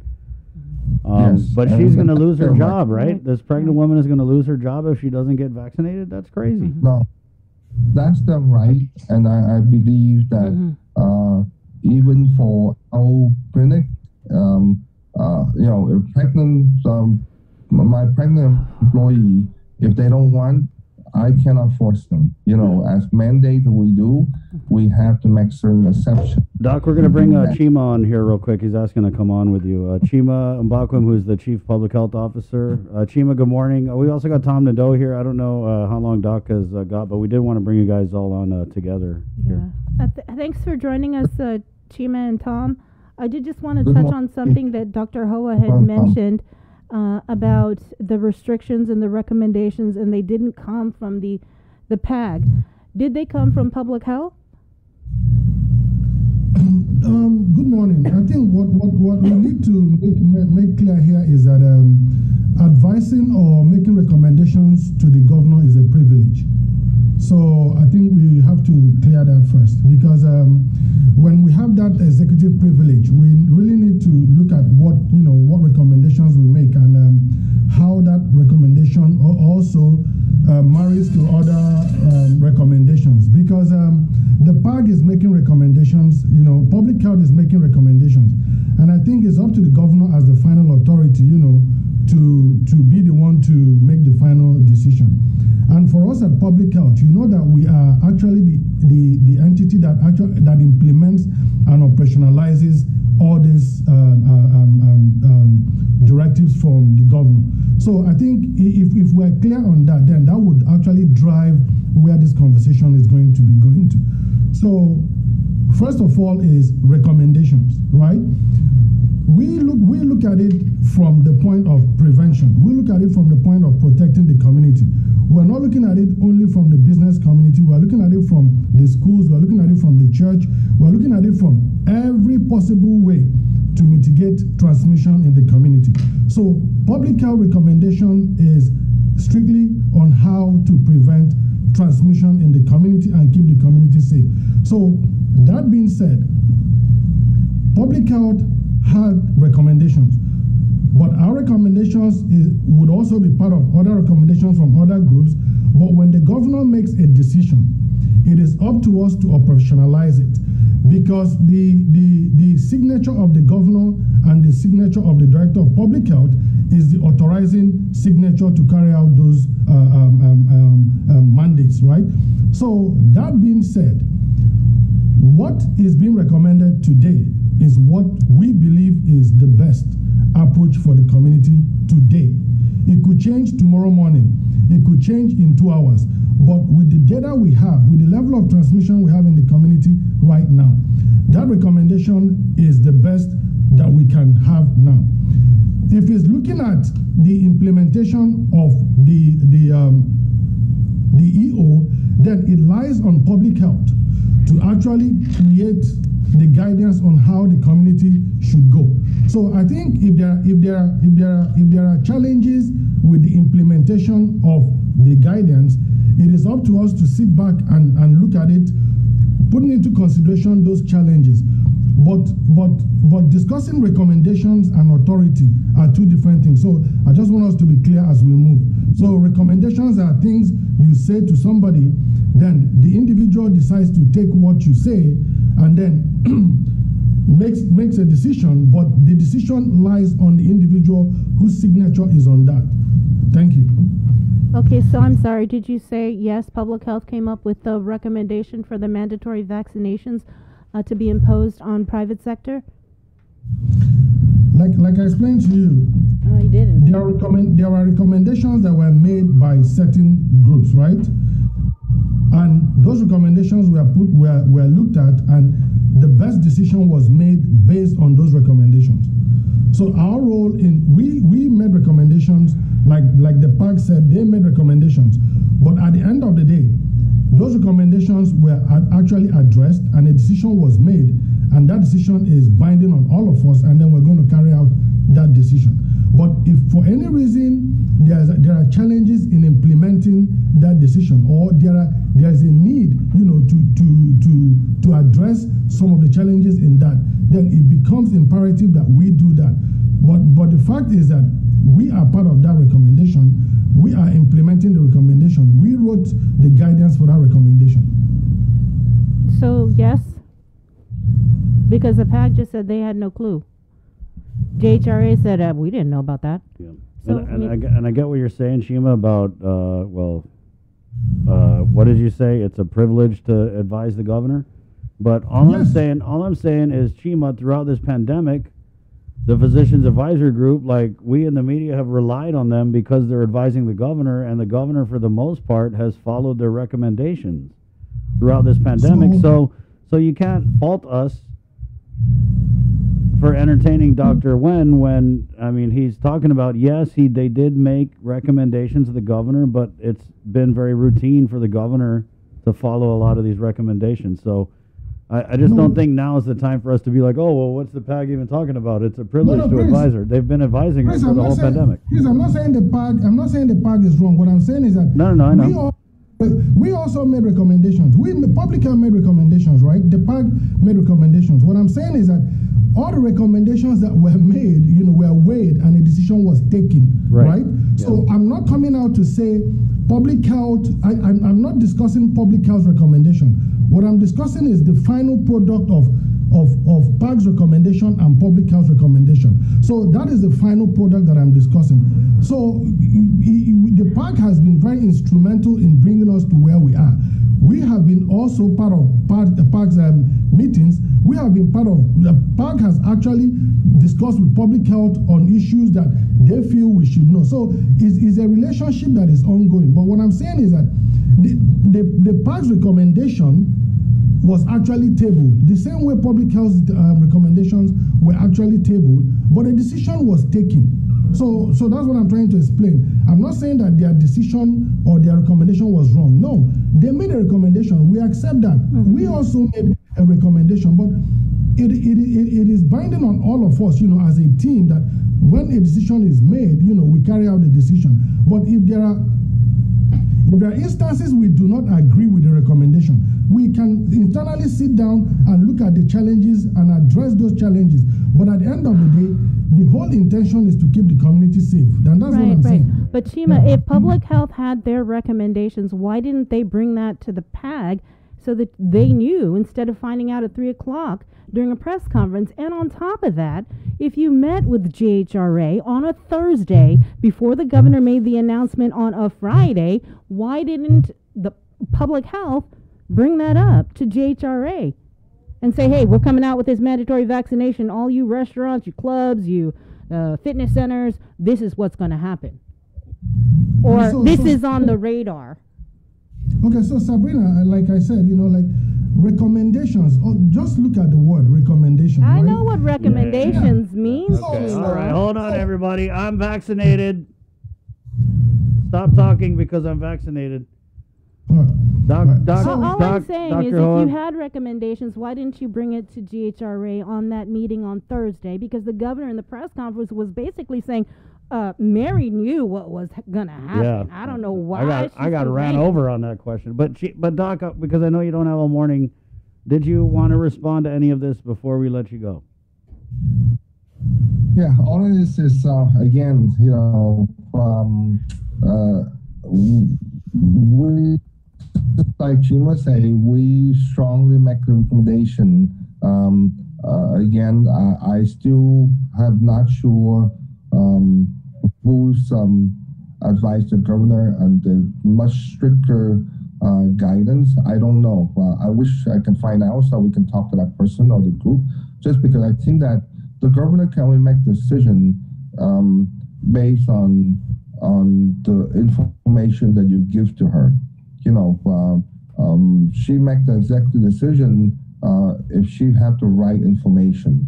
That's the thing, is that I think that, again, the idea of the EO, its intention is to curb the surge, but we really need to go back and revise the majority of the EO in order for us to make sure that it's safe for Guam and it's also safe for business to stay open. And it's also to protect the freedom and the free choice that people that can make. And that's why I say that it's boiled down to everyone. Each one of us have a responsibility to protect ourselves and the people around us, but we cannot mandate certain things on the private side, on the public. And that's why we have to go back and make some change. But again, I want to clear, because whenever the EO come out, the physician advisory group always have attached our name on it, and I think the physician and the pharmacist and people that sit on this board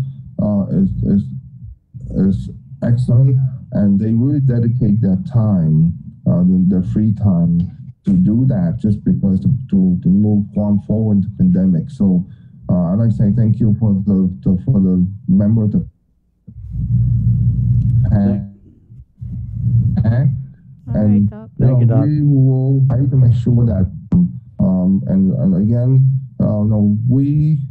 I keep saying every meeting, PAC and public health are the same team. We're not fighting. We have to work together in order to move this pandemic forward and make sure Guam stay open. Well, it sounds like y'all also need to share information. That's all I can say. So yes, I mean communication will be the main thing. We need to really open that communication up internally to make sure that the certain cell, the PAC, and public health the same thing. I don't think that no one should be the lead. Everyone should be equal in order for us to move forward. And that's the only way that you can encourage open communication, because everyone's opinion should be weighed the same. And no one should be the lead on this one. Public health will draft the final EO, but whatever decision is, but it should be reviewed by the certain cells, reviewed by the PAC, before we give it to the governor, because she's the one ultimately responsible for it. I think that that move forward, we have to have everyone on the same page. Thanks, Doc. If your privileges get revoked, you're always welcome here. So thank you. No, it's okay. I'm a strictly a volunteer, so again, I do this for the love of people of Guam, and this is not for anything that we do. We have to fight, because if not, I tell you, this number right now, 25 in the hospital, it's not the end. It will continue to go up if we don't fight this in the way that we have the cooperativeness of the people of Guam. The people of Guam are very good. I tell you, you see that they come out in a great number for immunization. So our people are totally different than anywhere you can find. And my hat is off to the people of Guam and come out and get the immunization. Despite the EO, they still very much work with themselves in the community. So thank you so much for our people. Right. Thanks, Doc. Okay. For coming on. And I think we don't want to lose sight of the fact that, yes, there are over 25 people that are hospitalized in our hospitals on Guam. Right. Several are on receiving ICU level of care. I think it was 1 or 2 that's on a ventilator right now. And almost all of the patients that are hospitalized are unvaccinated. So let's not forget that. We can go on and debate, who said, who gave the governor the advice to implement this, whether it's legal or not. But Chima, what are we looking at? You've always said the numbers tell a story. Right. Almost 300 in the past 3 days of positive cases. Do we have any more clusters that you guys can tell us about? Yes, yes. But what I want to make clear before we start is, we all are part of the decision that is made by the governor, and she's clear in the room what she wants, and we all accept it. So I just want to make that clear. So it's about us all being responsible and also making sure that the community is safe. Going back to what you said, we are actually seeing increases. So there are lots of little clusters going around. So we're having places where you have 5 cases, 6 cases, 7 cases. Like last time we talked about the bar, we talked about a boat cruise that had 12 cases. We're finding out that people from that boat cruise actually visited Mosas, and then we're also seeing that the musicians that played in Mosas were also, in sidelines. So we're now seeing we have almost 108 cases that are linked to bars and wedding receptions. But you also look at the family unit too, and we're seeing cases in families where you're having 5 to 6 cases in families. So we're also having large number of cases in the family unit. So we are really in a place where there's community spread. But the good thing is that we're testing enough. We're actually isolating and quarantining a lot of people. We're seeing a decline in travel testing. Not like it's not as high as it used to be, but what we're noticing is that there's a huge increase in household testing. Not only at the Tizan site, but also at the local clinics. For the vaccinated and unvaccinated, we're still seeing a higher number of unvaccinated who are getting infected. So it is what is going on now. Yeah, we're seeing little clusters everywhere in families, in offices, where 3 or 4 people are infected at the same time. Chima, let me just ask you right off the bat, if this executive order was in place a couple weeks ago, would we have seen this spread at these bars, at these social gatherings? I would tell you it would have contributed a lot with us not having this number. Yes.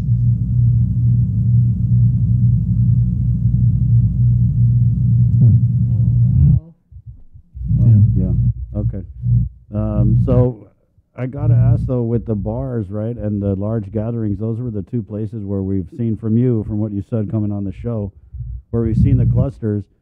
So did public health at all recommend to the governor any specific restrictions targeting like bars, for example? Or was this you felt your recommendations that you guys made kind of address the surge and the clusters that we see? Yeah, so I think the thing here is we're looking down, and then balancing the number of people vaccinated on the island and the consequences of the unvaccinated. So one clear example is we have a lot of vaccinated people on the island. So that means shutting down completely is not an option. But it's looking at how to manage, the situation that we have now with people still, moving around, with businesses open, with schools open. So if you look at the percentage of the vaccinated on the island, we're looking at almost 83% of adults. We're looking at almost 65% of our total population. This is for vaccinated and unvaccinated. So at this point, we're actually in a place where if we try to increase vaccination, make people who are vaccinated more comfortable in walking around and following the 3 Ws, I think the decisions that we're taking now is a better approach than what is happening in other jurisdictions where they have 1 or 2 cases, they are going back to full restriction, they are going back to full quarantine for inbound passengers. So I think it's balancing what level of vaccination that we have in the community and using that to guide us in our decisions. Tom, I know we brought you on to kind of go over this EO, and I know your time's precious, so I do want to kind of to start with that, and then maybe we can come back to Chima and some of the contact tracing. Good morning, Tom. Good morning, Chris. Good morning, Sabrina. Right on. Morning. So this thing goes into effect in about 3 minutes, and we're just going to start with Tom. If you could just run through like the major provisions in the EO that people need to know about. Sure. More than happy to. Just remind everyone that the executive order and our guidance, they do go in effect, like you said, in 3 minutes. However, it was commented that we won't be actively enforcing it until the 6th of September. So from today till then, we'll be focused on education. I see. So what does that even mean? Does that mean that people need to start checking the vaccination status at 8 o'clock, or does it mean we're not going to be enforcing it, so whatever? Well, a lot of the stuff is based on, honor system, if you will, because essentially we are hoping and expecting businesses to comply. But we're there to assist along the way. We're not actively looking to cite. We're actively looking to educate, and only when they're refusing or there's a repeat violation that we actually go and issue citations. But if I could just make 2 points to Chimo's comment, just to add. So this executive order and our guidance that came out, there are actually two main focus to this is one, to address those businesses where mask wearing is compromised, right, like doing eating and drinking, and also to address congregation. So those are the two real points of the executive order and our guidance document to help businesses understand, because we've been getting a lot of inquiries, like from the grocery store retailers saying, are we included? And the simple answer is no. Mask wearing is still required, and these are not your areas where masks are compromised, such as eating and drinking facilities. So I just want to make that clear. And to further along, Chris, to answer your question, so those businesses that are affected, that are mentioned in the executive order, and also repeated in our guidance document. And I'll just repeat this just so sake of I know it's repeating myself, but just to help those who are listening along. So boat cruises, bowling alleys, concerts, consumer events, eating, drinking establishment, as I mentioned, food courts at shopping centers, food services at funeral ceremony, gym, fitness center, dance studios, movie theaters, organized contact sports and competition, swimming pools, theaters, and museums. So if you notice, the commonality among all of them is there's a mass compromise or there's potential for congregation, and that's the reason why we had listed down explicitly. I thought you guys were just trying to fun kill the unvaccinated. Oh, well, prevention is difficult, but, it's there to protect everyone. Right, okay. The boat cruises, are we talking about like the booze cruise? Are we talking about like dolphin watching, things like that? The charter fishing? Can you just make sure we're clear? Sure. No, all of the above. If it's a commercial enterprise, obviously, it's a regulated business. And one of the reasons is they do serve food and drink on these activities.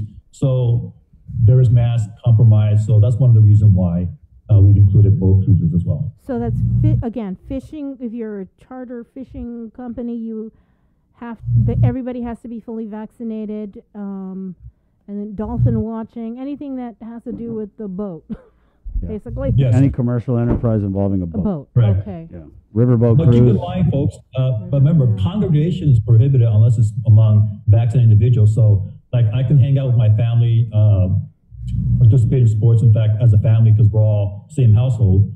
If you plan to do the same, everyone in that group has to be fully vaccinated if you plan to have a congregation of non-family members or same household, provided it's less than 100 and they're fully vaccinated. The other thing, so, on I think it's on Thursday nights, they have like that food truck rally. I'm not sure if they still have that down in Skinner Plaza. Yeah. Is that no longer allowable? Or is there going to be like a bouncer that kind of checks people's... Yeah, cards and stuff? Well, it's up to the individual establishment or establishments or the organizer to determine how to address their particular needs. But it applies to everyone, whether you're a mobile food truck or physically brick and mortar establishment, if you will. You have to follow the mandates of the executive order. Okay. And what about, let's say, these basketball clinics? For example, Elite has a basketball clinic, and it's for children under 12 and teenagers. So what is the guidelines for them and other groups that hold sporting type of activities? Sure. Let me make also a clarification. So the school guidance is separate and apart from this. This applies to all contact sports or non-contact sports that involves congregation, but it does not include school activities. They have their own guidance number that was issued, so separate and apart. So that clinic is part of the school activity. In other words, it is sanctioned by the school. It is actually part of the school practice, let's say. They just need to follow the school guidance. But outside of that, like the sports clinic you mentioned, held by a private organization, they need to abide by this by having everyone 12 and over show proof of vaccination.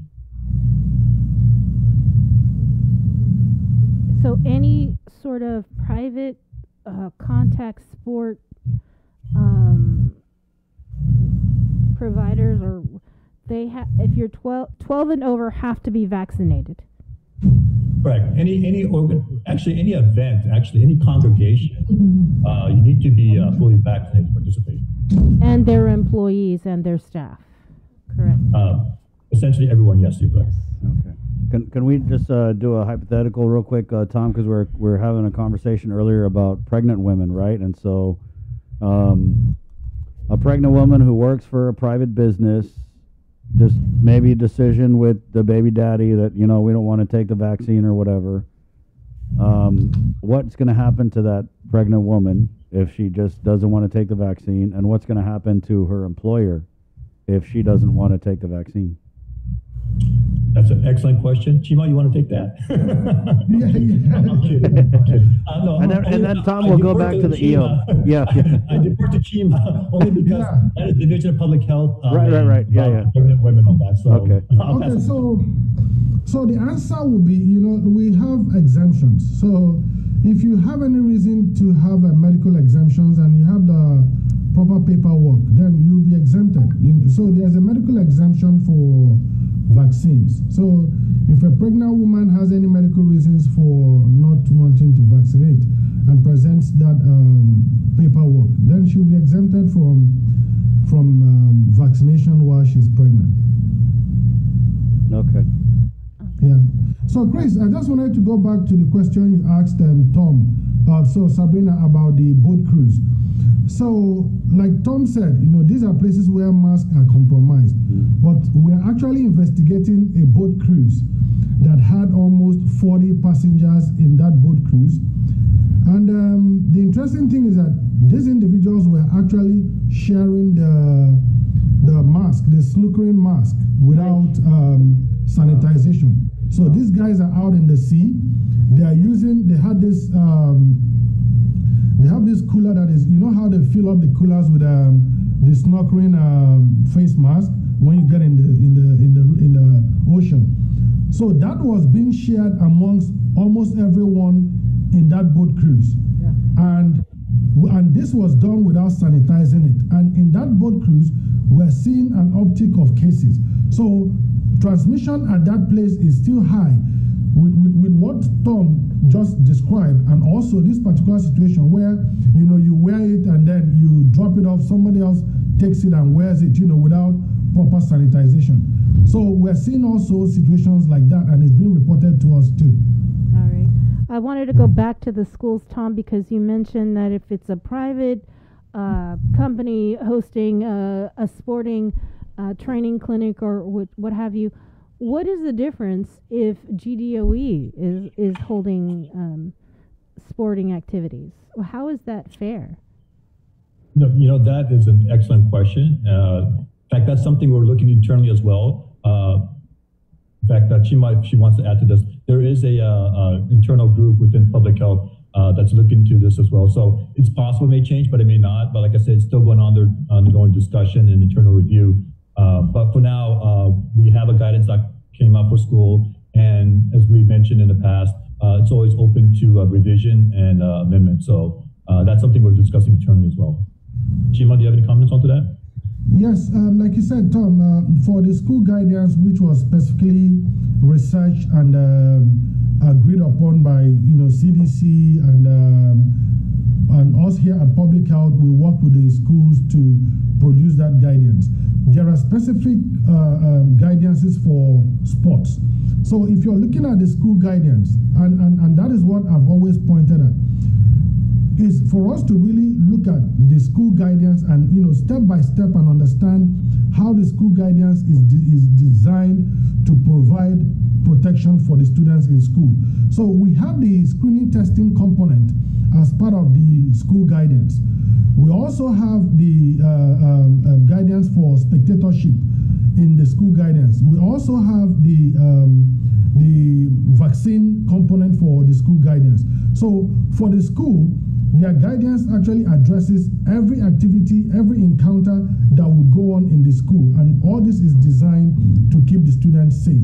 But for what Tom is describing as outside entities, those ones are different from the schools. So it's just trying to understand, what the school guidance, is meant to do. This is for these individuals when they are in school, and the guidance for the other contact sport when they're outside is different. So it's just different guidances for different circumstances. Right, but doesn't public health approve both for public schools or private schools or whatever, in schools and for the private sector? Don't they approve the same guidelines? I mean, at the end of the day, public health has the final say. Let me describe a situation for you here. So,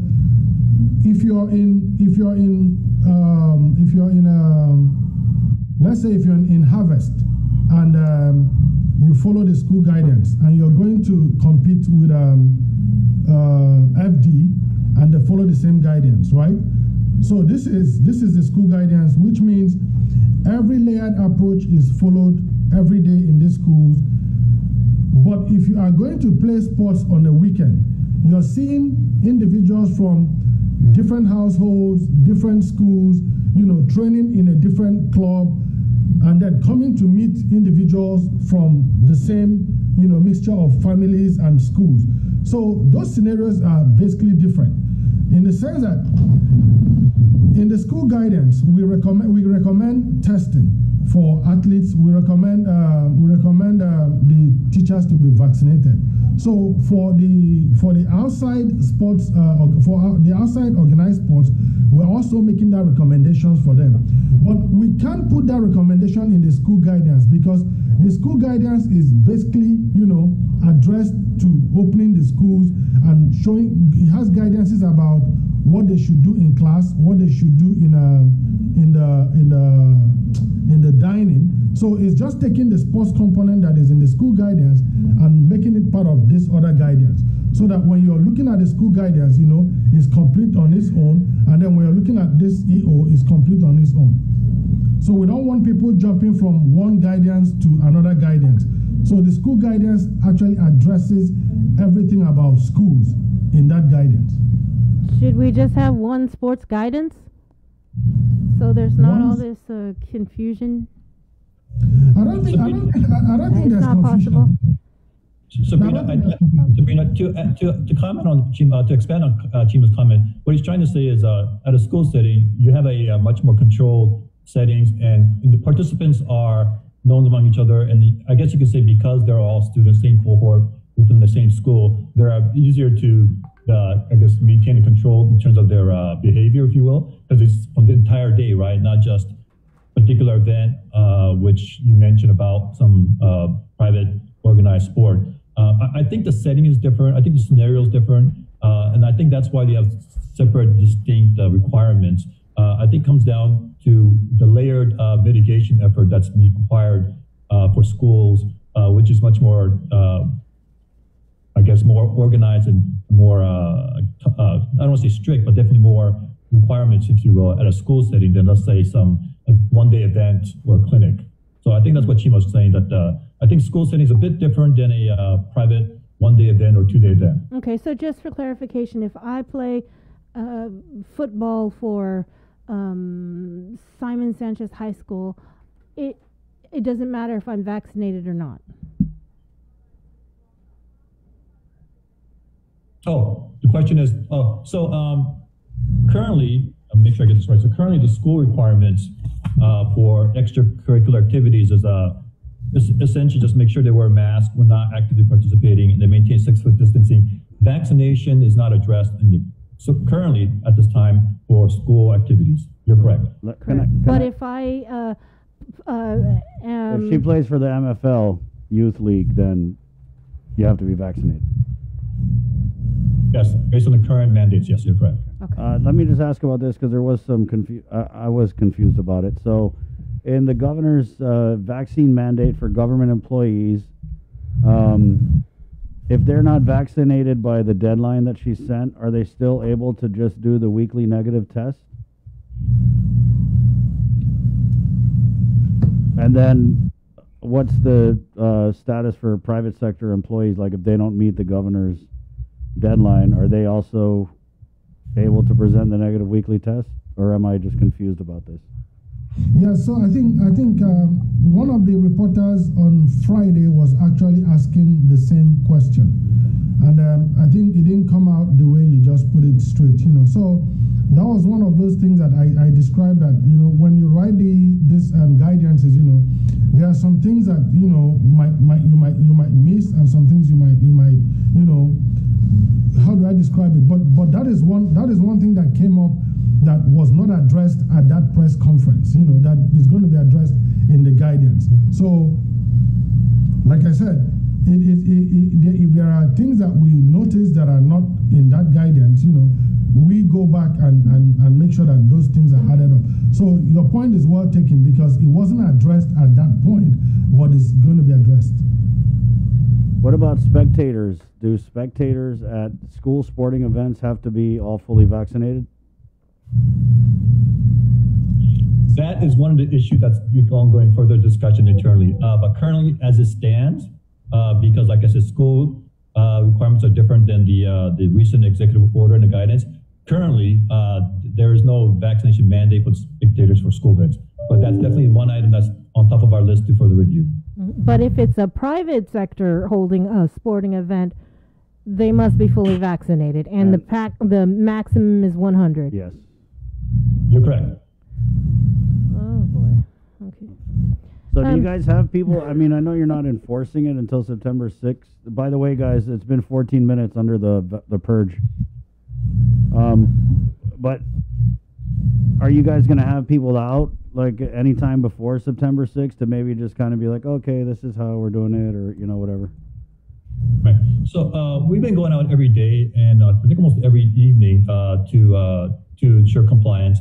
So from today till the actual enforcement, there'll be a lot of education specific to the current executive order. But remember, there's still other mandates that's been always in place. That's the face mask wearing, hand washing, and along the respiratory etiquettes. So there's something that we actively enforce anyway. But in terms of the recent guidance regarding vaccination, that's something we'll go through the education and start actively enforcing it come September 6th. And churches, just to clarify, churches are as is. You can be unvaccinated, vaccinated, whatever. You can go to church. Right. Church is not listed as one of those quote-unquote covered establishments, so they're not on the list of requiring full vaccination. So we're not concerned about the removal of the mask for the communion. That's all good. Well, there's a balance.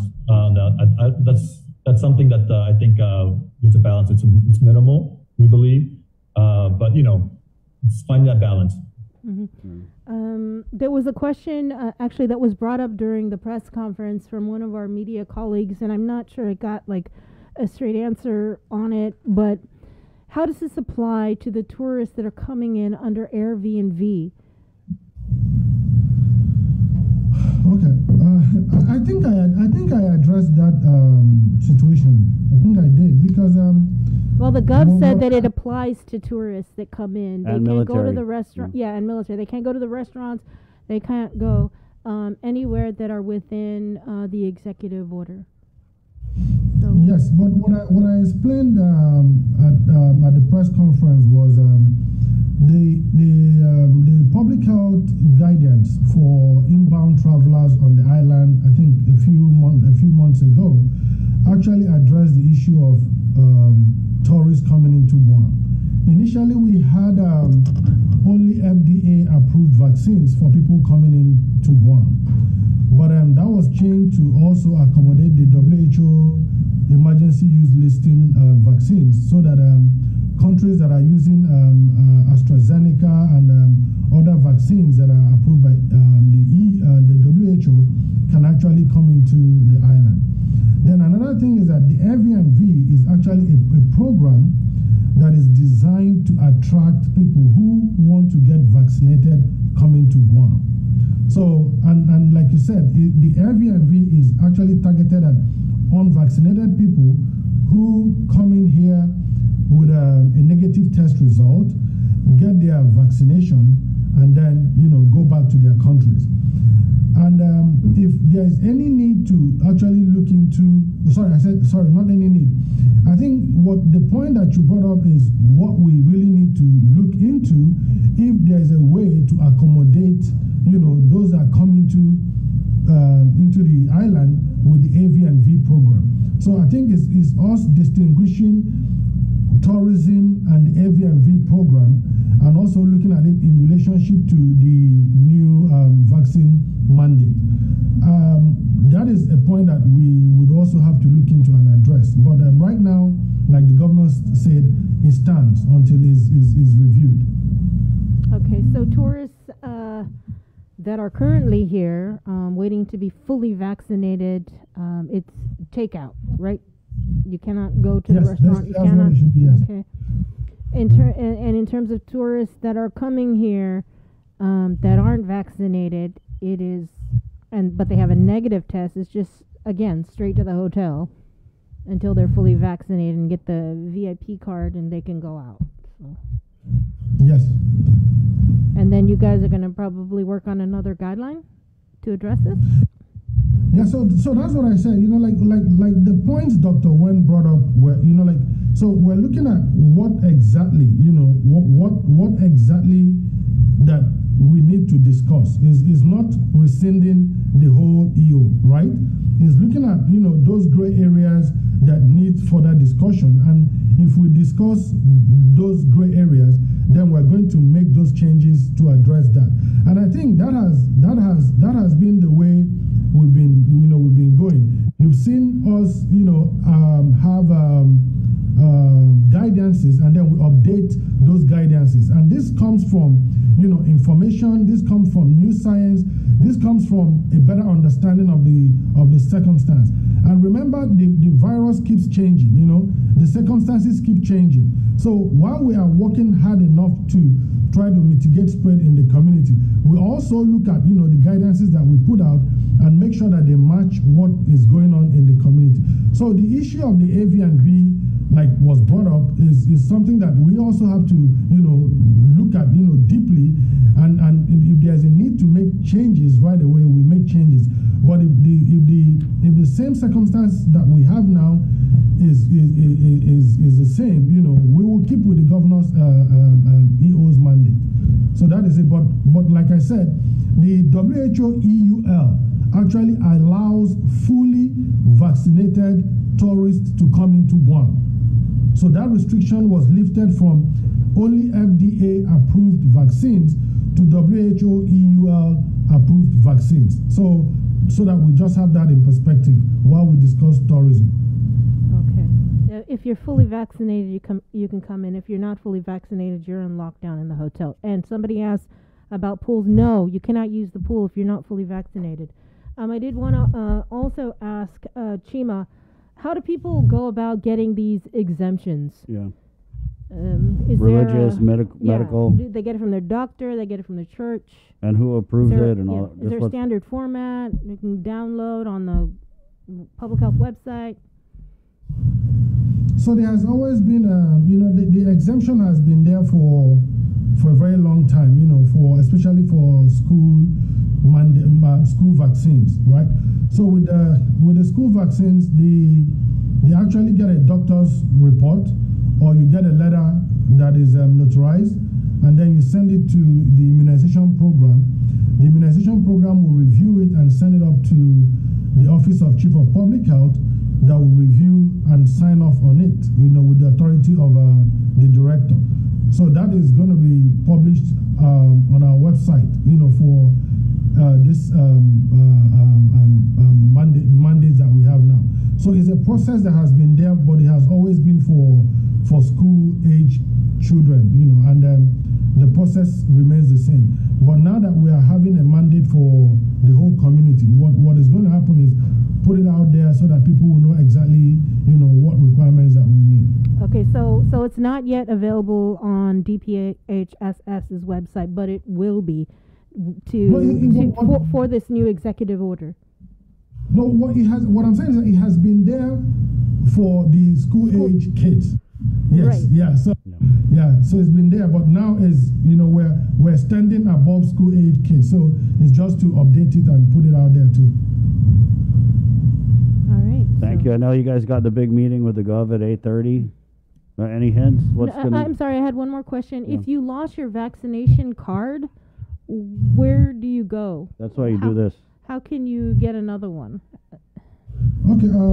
There was a guidance that was put out last night, and I can and what it is it should be out there now. So we have a phone number. To request for a replacement COVID-19 vaccine record card, residents can contact the immunization program by calling 671-735-7143. And this will be between the hours of 8 a.m. to 5 p.m. Monday through Friday. And we're also asking, because we don't know how many people who lost their cards, so I think that the lines would definitely be busy. So we're providing an email address, publichealth@dphss.guam.gov. And this will be an email address that will be dedicated for now for people who want to request for their vaccine cards. So they can send an email to this address, but we're asking them to please write in the subject line vaccine card replacement request, so that we can actually identify those who are asking for vaccine card replacement, and we're able to take care of their request. And in the body of the email, they should include their full names and their date of birth, and the date and location of their vaccine, if they can remember it. That will be very important. And then we're also looking at pickup times for those replacement cards. It's going to be from 9 a.m. I think 9 a.m. to 3 p.m. Monday to Friday at the Division of General Administration Office at Hagania at 155 Hessler Place. So to pick that up, the individuals would have to have their government issued identification, and they will get their replacement card. So I think, and we're also saying that they should allow us 5 business days for pickup. So if you make your request, it's going to take 5 business days for you to pick up your card. Okay, so if you're in that category, you're going to have to order takeout. All right, so you cannot go and Can't go eat in. in They a heard that a restaurant. million times. Oh, I lost my vaccine card. Yeah, okay, tell it to the judge. Can you vaccinate that laminate that vaccination card? People are asking. No, so I think if you might need to, I don't think is encouraged, because if you need to update your card, it has to be the same card. So if you laminate it, will be difficult. Yeah. But what I want to put out there, before we end, is that I think we're all in agreement that the park and public health, we've worked together as a team to make recommendations to the governor, and we appreciate the effort of the park group and their contributions, and we also look forward to continue working with them, to continue providing recommendations to the governor, so that it's clear that we are still in partnership, and we're all doing this to make sure that the island remains safe. Thank you. Thanks, Chima. Chima, Thanks, Tom. So you guys are reviewing the religious exemptions too at that email you mentioned? Yes. Okay. Do you guys have the final say on a religious exemption? So, is actually you notifying us that you have a religious exemption, and then we put it on record that you're not vaccinated based on your religious exemption. Okay. I was going to say, you guys are going to approve. Is there a fine because I No, laminated we're my... just documenting the fact. Right. Yeah. Chima, is there a fine because I laminated my vaccination card? Is it? Am I going to get fined for laminating my vaccination card? I can't hear you. Okay. Okay, so then let me just ask, if I have an exemption and can I still go into a restaurant if I am granted an exemption? If Sabrina has an exemption due to her religious or medical whatever, is she allowed to go dine in with the clean people, the vaccinated persons?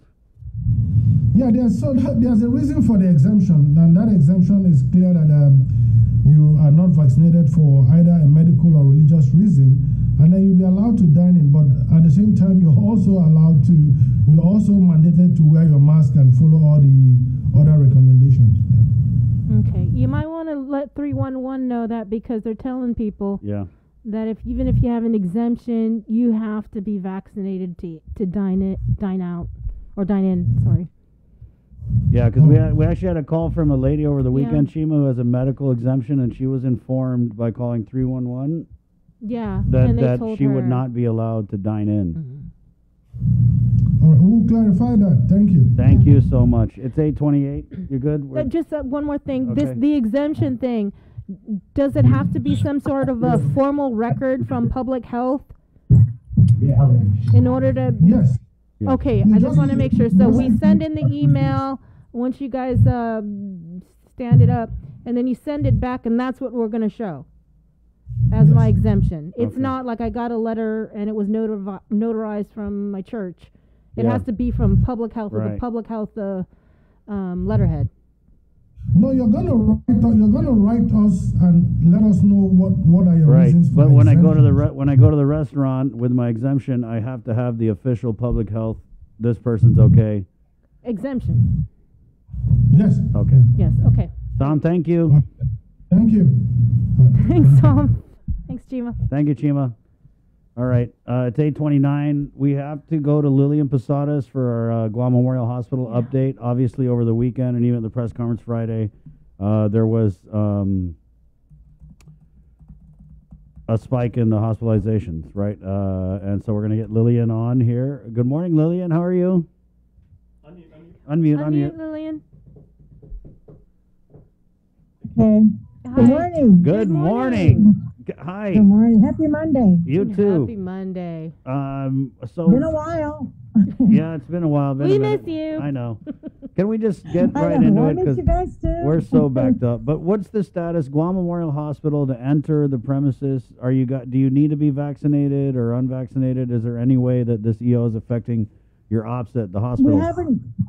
We haven't yet required that you have to be vaccinated in order to enter the facility. We're meeting tomorrow with our COVID huddle, but as far as visitation, it's still we're still on restrictions. And as far as the employees, we are requiring them per the executive order that they need to get vaccinated. And if they choose not to, for medical or for religious reasons, then we're starting the weekly testing just to make sure that, if they are positive, then we take the necessary precautions in terms of getting them isolated, not reporting to work. But that's already in effect in terms of weekly swabbing, because remember, to be fully vaccinated, you have to have completed the second dose in 2 weeks. And so we've already started the vaccination, and if they choose not to, then we start the weekly swabbing. Have you had any employees? I know that a majority of GMH staff are vaccinated, but have you had any that said, no, this is against my, my civil rights. I don't agree with this. You shouldn't be telling me that I should have to what to put in my body, etc. There have been some individuals who have underlying medical conditions, and so they're concerned. But we are working with them and, assuring them, based on science, that they can still get the vaccination. And so we're working through that list. We've, since the executive order came into effect, the number of employees getting vaccinated has increased. I think last week we had like about 36 employees who then came and got vaccinated. So the number, we had like a little bit over 100 who were not vaccinated 2 weeks ago. But since the executive order, that number has gone down to be less than 100 employees and we're still getting them vaccinated because our vaccination clinic is open. And so they're still coming in to get vaccinated. But yes, there are some individuals who have medical and religious reasons. I don't know the number, how many of them, but there are some. What about for those who don't have any reasons such as medical or religion? They're just based on, we don't want to get the vaccine. Period. They're vegan. Yeah. Individual, personal reasons. Well, again, they still have to be subject to the weekly swabbing. Okay, Yes. let's get into the. Go ahead. Go ahead. I wanted to get into the COVID census. Yeah, could we get into the COVID census, Lillian? And then also because I know that Dr. Hoa has said over the last couple of weeks that hospitals are at capacity with non-COVID. So if we could just cover both, go ahead. Sure. Yeah, we've been hovering over 160 in terms of the non-COVID patient census. And along with that, this weekend we are up to 15 COVID individuals. 4 of them are in the ICU level of care, not a ventilatory support, but they are at the ICU level of care needing close monitoring and supplemental oxygen. Just this morning, we received a pediatrics case. We're now up to 16. Yes, we are up to 16 COVID patients in the house. The one that we received who was a pediatric is under 15 years old. So we do have that individual just this morning. Is that under 15 vaccinated? No, ma'am, not vaccinated. Under 12? So of the 16 that we no, have I'm sorry, now, but under you said that pediatric case was under 15 years 15 of age? years old. Under 15 years of age. Is yes, he correct. under 12 years of age? No, we don't have under 12. Okay, just want to make sure. Correct. We don't have any in the house. It doesn't mean that there aren't any in the community, because last week we had a family, a mother with 4 children. I think 2 of them were 2 years old and 1 was 8 years old, but they got released home to home isolation. So it is going on in the community.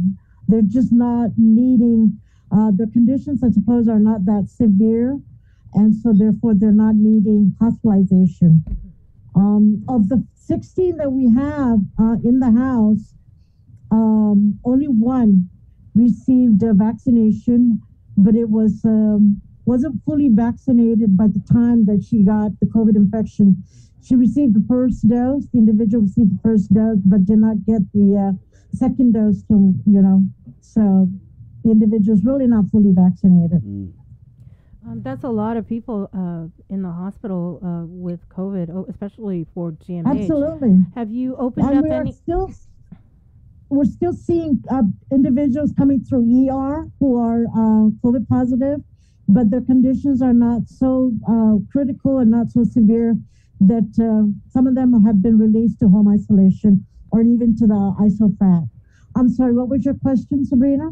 Yeah, that's what I was going to ask, if you guys were going to be opening up the SNU at any point, like soon? We are opening it up today, but it's only for the non-COVID patients, because we do have quite a bit of non-COVID patients who really do not need to be occupying an acute care bed. So we're shifting them over to the SNF. It's still non-COVID at the SNF, so that we can then accommodate more COVID patients who are acutely ill here in the hospital in Tamuni. How many are you moving over to SNF? We've got about 7 already that can be moved over to SNF today. We're also working with GRMC. I understand they have some patients that they also can be transferred over to the SNF. They're not really acutely ill, and so we're working collaboratively with the GRMC team. Mm-hmm. What about staffing, Lillian? Do you guys have enough nurses over there? You guys still have your traveling nurses?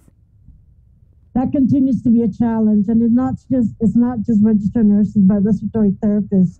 We are utilizing the travel nurses, and we're competing with the national, the hospitals throughout the U.S. It's a challenge also because they're in demand. They're in great demand. And with that demand, the hourly rate has gone up. And so we're challenged with that. But they are still willing. The two agencies are still willing to help us and send us some nurses. And so, and this is why really seriously, I know some people are not that pleased because it's an infringement on their individual personal rights. But, we need to help the community see the bigger picture, that it's the whole island that, needs to be protected, their health and safety. So we just need to work together and look at the bigger picture, the island as a community, and not just our own individual, preference and rights and issues, because this is a community battle. It's a community fight. Right. I agree, Lillian. I think, but at the same time, I think that if it is working together, then, the decisions that are going to impact, for example, the private sector, you would think that it would have been told to them and given them enough time to implement. So understand. Yeah. I think that's where it's kind of the debate, and then with it's a other lot. people, yeah, It's not just that, yeah, it's no, everything. and the personal choice of people. Yeah. But is there anything else, Lillian? No, again, continue get vaccinated. If you can, get the vaccination. Right. That's really our weapon, our tool for our community to get through this successfully, and hopefully no more lives will be lost, and especially the young people, they don't get sick with this COVID. Right. Well, thanks again. Yeah, Lillian, and definitely that news about a pediatric admission for COVID is I think, going to add already to many parents' anxieties this morning. So thank you. Thank Absolutely. you for that. Right on. And we've seen it already in the schools. So some students are getting COVID. So. Right. Yeah, the CEO Yeah. did nothing to address anything going on at the school level. So, thank you, Lillian. Stay Thank safe, you, Lillian. too. Take care. Okay. Stay safe. Hey, now that your PIO's on vacation, hop on anytime. Who? Just Oh, hop on PIO? anytime. Yeah, hop on anytime. It was a planned vacation, and Right, that's right. okay. Yeah, we're glad to have you. Okay, Lillian. All right. All right. Hey, it's 8:39. We're going to do Work Week Weather, which is proudly sponsored by Docomo Pacific, where Jason is going to be joined here by Paul Stanko of the National Weather Service. And then we're going right to Mary Road to the Guam Hotel and Restaurant Association, as we are 40 minutes in to this executive order requiring proof of vaccination to have fun, basically. And we'll go, sorry. We'll go into it, obviously, way more with Mary coming up. But Jason Solis, ladies and gentlemen, good morning. All right, good morning, and half a day to Paul and our friends over at NWS. Paul, your first appearance here on the link. I know last week you guys were actually tracking a potential storm, but not really like the maelstrom we're dealing with this morning with regulations and everything like that. So how do things look on your neck of the woods over there in Teason? Well, right now, things are pretty quiet. I have on the first slide the headlines that our rip currents are low, our fire danger is low. For Micronesia, all of Micronesia, not just the Marianas and Guam, the winds are less than 15 knots, which is pretty close to miles per hour, and the seas are less than 4 feet, so there just isn't a whole lot going on. Very nice. Now, are you possibly tracking anything in the next few days, or should always be vigilant? Of course, is the ongoing mantra here and everything like that. But what does the rest of the week look like? The main feature we have hanging near us is called the Tropical Upper Tropospheric Trough, and it's just a big generator of lightning. So that's the only thing people really need to be on the lookout for. Mm-hmm. Of course, we say, not so much jokingly, haha, but we say, it is always advisable to carry umbrellas 24/7 wherever you are on Guam and everything like that. So as far as either keeping precipitation off of us or just, finding some cool shade and everything like that, for the rest of the week, are you seeing this as more of a hot week, or should we expect, with that lightning storm and everything, should we see, scattered showers and the like? We're going to be seeing more showers than usual, and especially the next few days in the afternoons, there's a chance that the islands will heat up some, and then they'll contribute to the shower activity because the winds are pretty light right now. Oh, very cool. Okay, I'm looking at the, your other slides here. I'm on the second slide right now. Temperatures expected to be in the low 80s, so good island weather for both us as well as our friends up north in the Marianas, correct? Yeah, right now. Now, of course, the highs will be a little bit higher than that, probably the upper 80s. But right now, yeah, low 80s. Yeah, heat index looks for us to be 90 and everything. Is that anything we need to be concerned about, or is that just part of, like, you know, the wonderful weather we have here in the islands? Yeah, I think everyone's pretty used to that. We get worried when the heat index goes over 100. Very cool. Okay, so as for the formation, the storm, let's call it, because, you know, like, it was very erratic behavior last week, as per its name, Omais. You know, it's now pretty much well known throughout our community that it's a Palauan word which means to wander. You guys are obviously still keeping your eye on that, but seeing as how it's well west of us and everything like that, what is going on with that formation? Well, it's actually near the end of its life now, and it was always had a star-crossed life to begin with.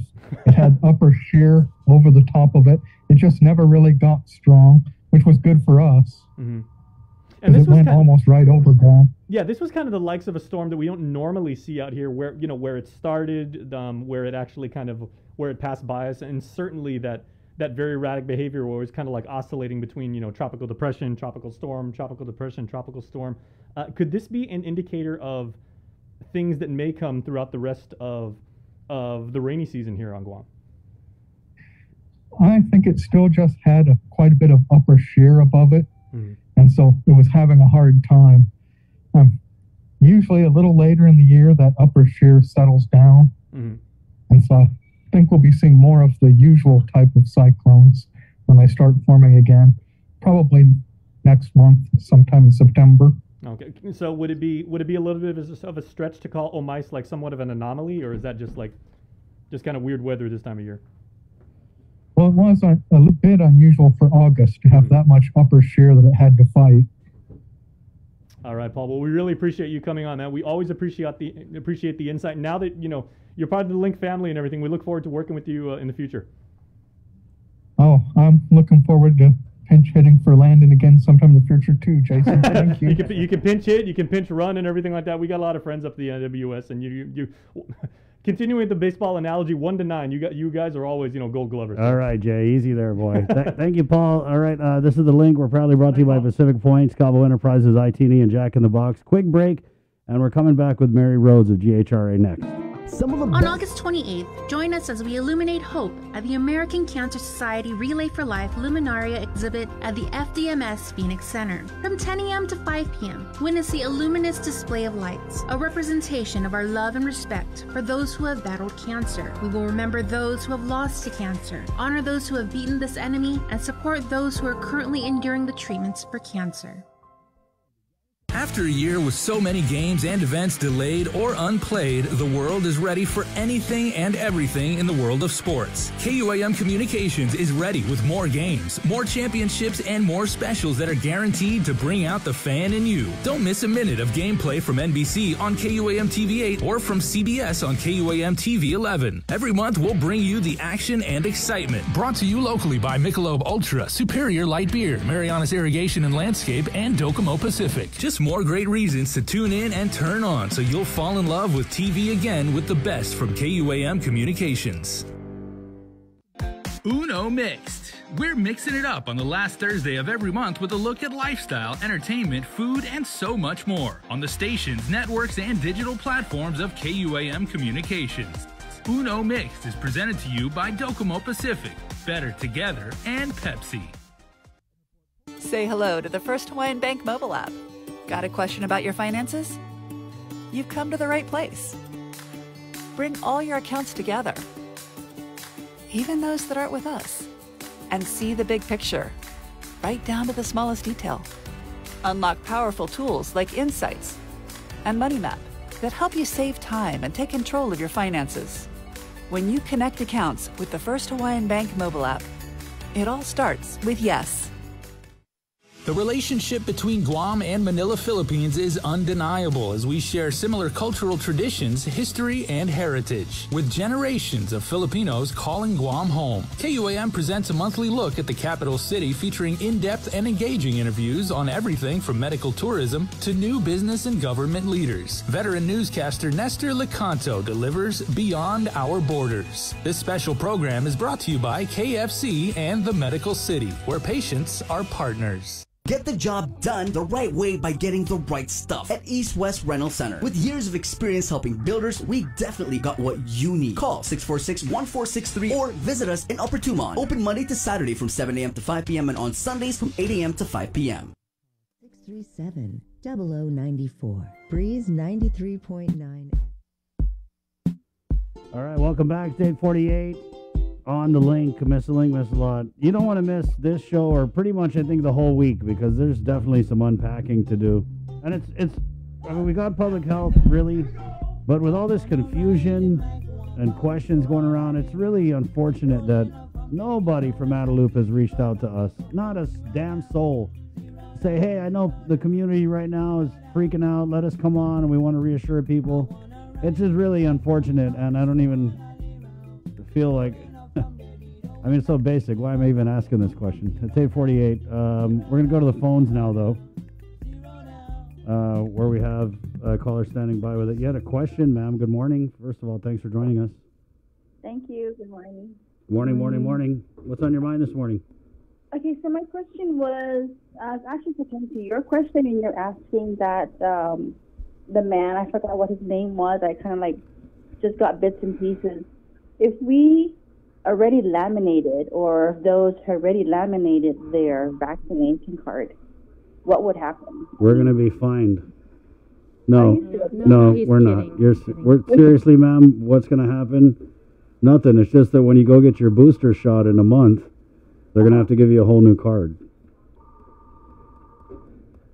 Oh my God. Yeah, but I just laminated it because I'm a messy guy, and you know this thing. It's like if I didn't protect this card from myself, it would. And I didn't even. My lady laminated it for me. Thank you.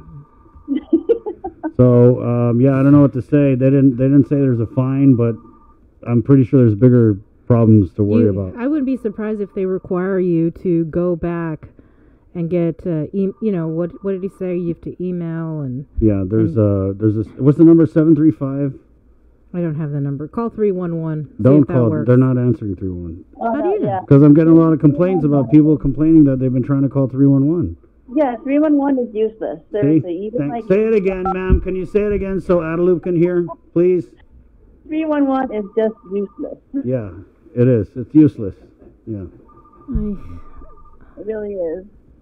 Did you laminate your card? No, I didn't. I was just going to for me and my husband, but then when I was reading it online, then when I heard you guys, I was like... Yeah, I think I'm in trouble. No, you're not in trouble. I mean, there are people that do want to laminate just, to have it protected and everything, because you wouldn't know if you'd be accidentally get wet by anything, or... Yeah, you can take a picture of it on your phone. I got have the mine. number. I know because they said it. It is 735-7413. That's the number to call. Okay. Okay, that's if they ever do that. Yeah, but take a picture of it and just keep it in your phone. Yeah, I will. I'm just conspicuously displaying mine just in case anyone has any issues. Okay. No, because I don't want anybody unvaccinated to get in trouble. Because if you're unvaccinated, the governor has ordered you to only hang out with people in your own household. So you are veritably a pariah. You guys are like lepers now to this governor. I just want to make sure no one who's unvaccinated. I love you, vax, unvax. I love you guys, but you hanging out with me could get you in a big trouble. I don't agree with what she's going to be ordering the people of Guam to do already. It's like, yes, she's already controlling the people of Guam. And it's not fair that, there are other families that come around who are not really in the household, but they're family. Yeah, but they're going to get you a ticket is what they're going to get you, man. So there's how many of them is going to be patrolling, or should I say? Yeah, you know who's going to enforce it? The unvaccinated police officers are going to enforce it. So I gotta run because my other line is ringing like crazy. I'm just gonna get this and then get to my You road. stay safe. Take a picture of your Vax card. Okay. All right, thank Thank you. you. All right. All right. The link. Good morning. Good morning. Hey, what's Hi. up? Hi. Whoa, Chris and Sabrina, that's quite a number of messages, public health. I'm trying to just unpack. Yeah. So what's the most important one? Because we got to go to Mary Rhodes because she's still unpacking too. Chris and Sabrina, first of all, is this really a COVID pandemic now or a pandemic of misinformation? We need data. We need data, and we need pros and cons of those data. Is this vaccine really approved by FDA? And if it's not, then there's a reason behind it. There's a reason behind why it's not being approved by FDA, because there's side effects to it that is not being mentioned. So let the people decide if they want to get the vaccine or not. And there's rules really in the FDA. There's rules in the FDA that you cannot even mention if it's safe and effective if it's not approved. That's a violation of the rule. So this doctor should know that. Lockdowns, and you only allow people that are vaccinated to go out there and congregate, and not the one that's unvaxxed. I'll tell you what, there's cases right now rising with people that are vaccinated getting COVID. Then now it's not going to work later on. You need a booster. You need a booster. They're going to keep on infecting you with what they have. CDC is not giving you the whole story behind everything. And this gets their guidance from CDC, but CDC constantly flip-flops. They constantly flip-flop. And that is terrible. Let these people decide. Now people are on the verge of losing their jobs because of this mandate. Really? You're going to put people now in poverty because of this? And then they can the businesses have to do this, yet this business cannot do it. This private industry or private companies can do this, yet this cannot do this. Where are we at with this? This is so sad. This is bad for the island. Very bad for the island, and something's got to be done. Chima didn't even answer your question, period. He didn't mention who made the recommendation. He went around it. What does that tell you? Well, I tell you. sir, The number of people in the hospital, did it tell you the age? Who's a senior with comorbidities? Did it tell you that? Age has a factor with this COVID. There's comorbidities and there's factors if you're overweight, obese, diabetes, hypertension, all of that stuff. There's factors in it, and they're not telling you. So, Chris, let the people decide. This their own body. Let them decide if they want to get the vaccine or not. It is unfair that this is being placed on the people. It's a violation of their human rights, a violation of the sanctity of their bodies, period. Thank you, sir. Take Thank you so much for 55. Yeah, guys, our number is 637-0094. Really just trying to cram everything into this show. And my goal today was to come in here and unpack it all, but we're going to probably have to continue unpacking tomorrow. Yeah. It's 8:55 now. Mary Rhodes. Should I play that clip or no? Sure, play some of it. Yeah, let me play some of this clip because sounded like Mary was well aware. Yeah. And again, I don't know. I just got to say again, the governor had this press conference Friday. I know you guys were all there. We had a huge turnout on the viewers to watch it all the way live. Albeit there was some audio problems at the beginning. There were that was not our problem. No, yeah. That was just AdLoop's problem with the audio. Right. But the problem was this. I mean, can you imagine this morning? It's Monday, and we're trying to unpack this thing, and we're having the hardest time. Well, take yourself back to Friday's press conference, where obviously the media, we still have a million questions to ask, but for some reason, the governor and her availability, to me, they got to work on that. You can't come out here, and it happens all the time. It's like as soon as people start really asking questions, all of a sudden the governor has to go to an engagement. I mean, Friday, I'm sorry, there was nothing, absolutely nothing more important than sitting in that press conference and answering questions for the people. That was it. There's no engagement. No proc signing, ribbon cutting, whatever photo opportunity that was more important than sitting your ass down in that chair and answering these concerns from these people, whether it's you or your doctors or whatever panel of high command, whatever. I mean, there's really nothing more important than that. What engagement could be more important than that? So anyway, I did try and ask the question about the businesses and what kind of heads up they had gotten at the press This conference. was also a question from Maureen Martita. Right. Is aware of this. Hotel Restaurant Association is aware of this. We've been communicating with them, and businesses are.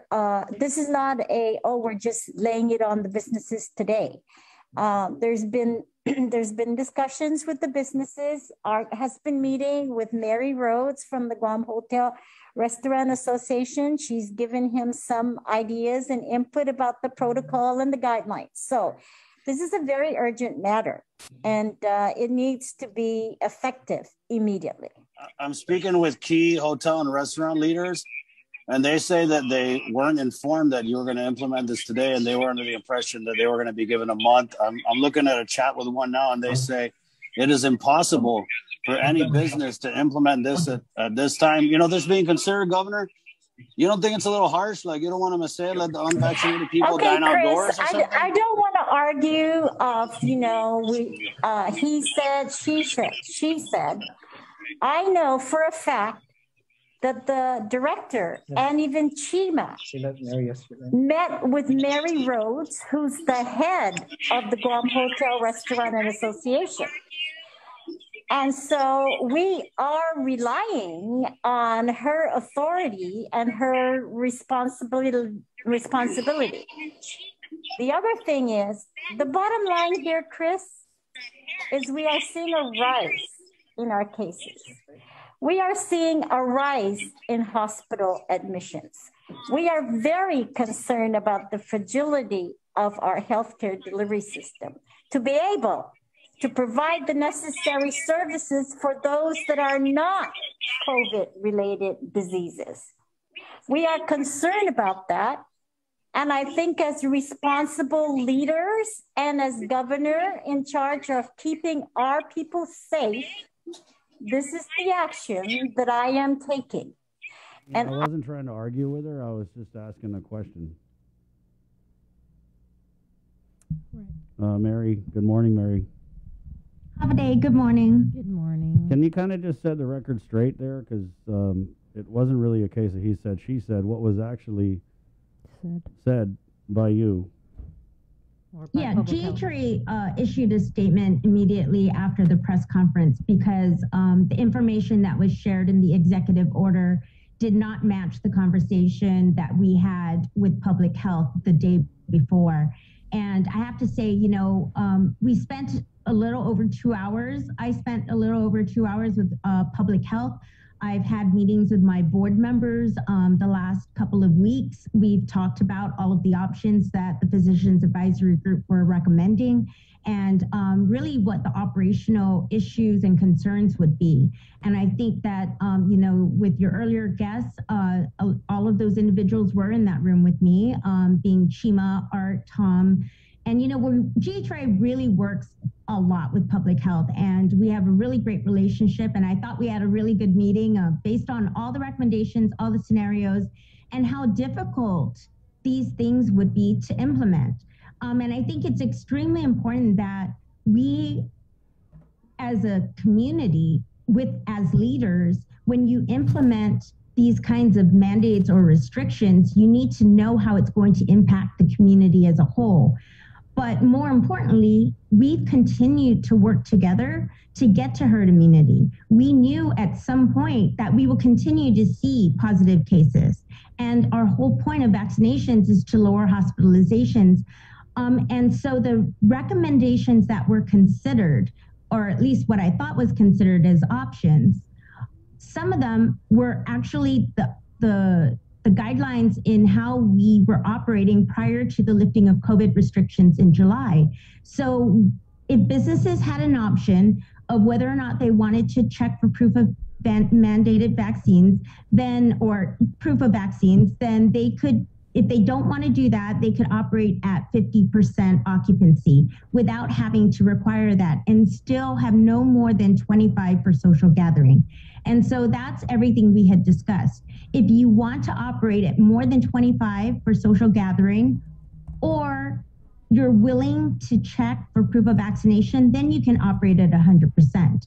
It's actually a lot more reasonable. It gives everybody some flexibility. It allows everybody to still make educated decisions on how they're going to interact in the community, still practice safe and health protocols.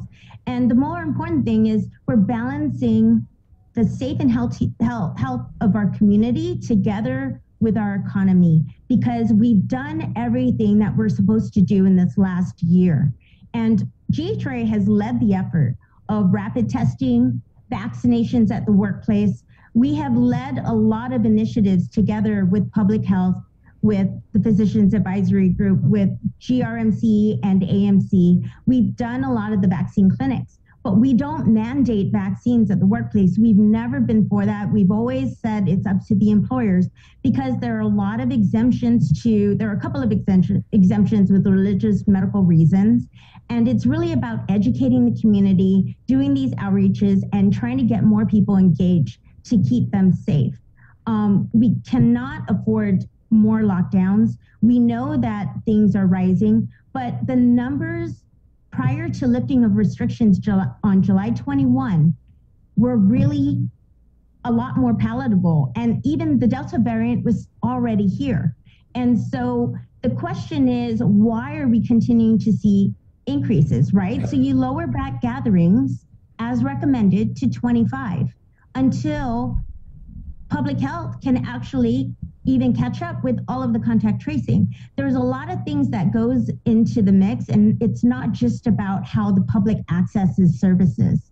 And we cannot limit accessing services or restrict it. We can only put some guidances on how they should access services, including dining and going out to other establishments. But it should be consistent. It should be consistent with public as well as private sector. It should be consistent across all industries. And so GHRA was really for the options, and we really wanted them to strongly consider the options of what the Physicians Advisory Group was recommending. So have you had any conversations with public health or the governor since that press conference? Yes, I've been talking to different individuals from public health as well as the governor over the weekend, and really going back and forth on this. And you know, I don't think that's what we should be doing, is really going back and forth on, you know, just how it happened and how it didn't really result. No, I mean about going forward. Yeah, going forward. So we do have a meeting with the governor, with public health as well as the Physicians Advisory Group. And I think it's important to really convey that we are still looking at the options. I still think that businesses and the community, and think about our different communities. We have local residents, we have military residents, military transfers here on TDY, as well as tourists, right? And we're trying to grow that.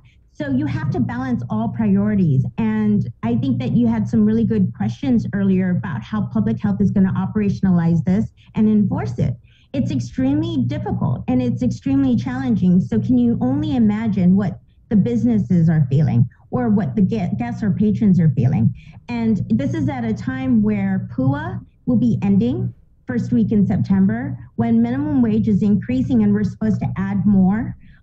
So we strongly recommended to add systems as well to help with the enforcement portion. And I know one of the things that Chima mentioned was the exemption. So I asked, you know, public health, what does that exemption look like?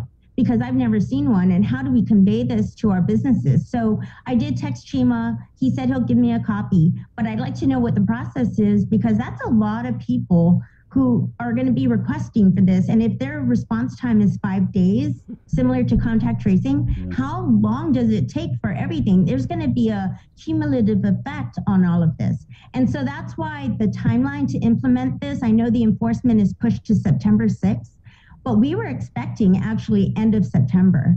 We thought that they were going to allow businesses to even do the options by the end of September. And we never discussed mandating vaccines at the workplace. We never discussed that. Do you believe we that? believe in educating and providing resources and doing outreach to increase vaccinations, but we've never been for mandating vaccines at the workplace.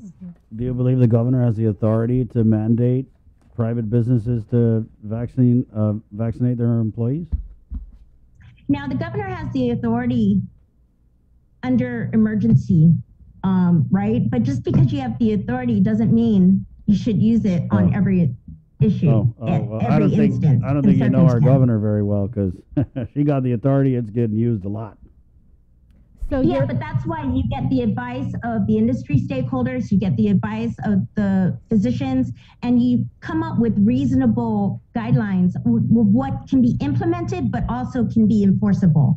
And so that's how we want to move forward, is finding things that we can actually agree upon that we know is reasonable to expect and can be enforceable, and allowing people the time to implement these changes, and the community to also go out and get their vaccines if they want to, participate in the options that require vaccinations, right? Like if you're going to attend a gala, or if you're going to have a larger funeral, or if you're going to have a larger congregation, you have to have all of them vaccinated. So the number that we were looking at is you don't have to have mandated vaccines for checking for proof of vaccines for under 25. Anything over 25, you have to ensure everybody's fully vaccinated. So you believe that the governor does have the legal authority to implement a mandate like this on the private sector?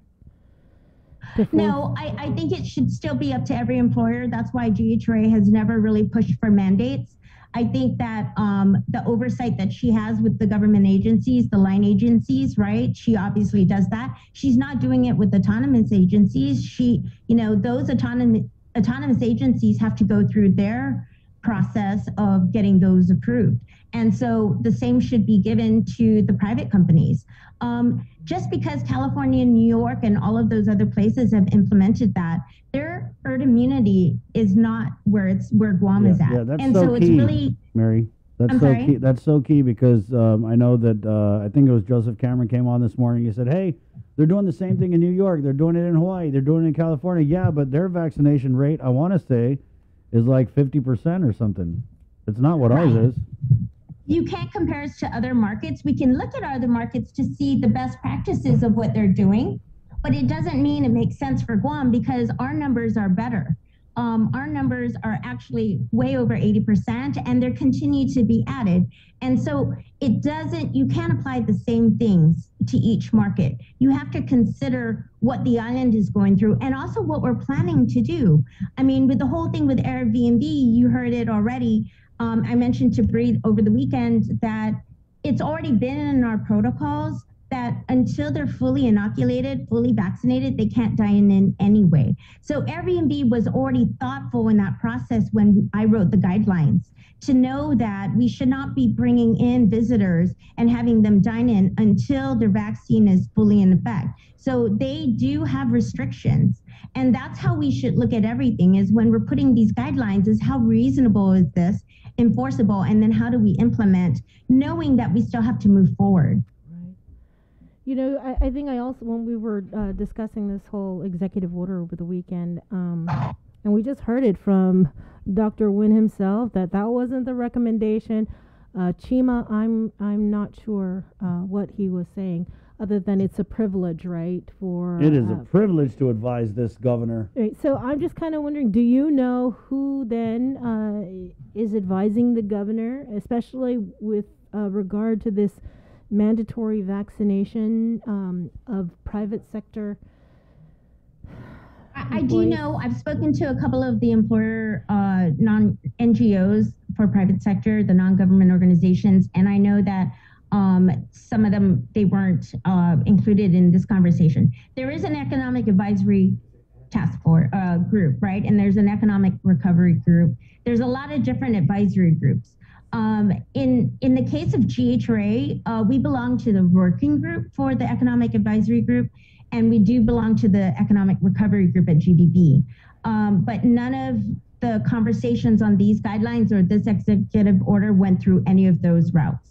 I do know that I was called by public health because, again, our relationship with public health, and also the governor wanted to make sure, because I had been working with the gov over the last couple of weeks to make sure, you know, mask mandates were being enforced, and especially while the military were here. I mean, we're always working together to ensure people are in compliance. And that is our role with the government, is we advocate on the businesses, but we also work towards compliance.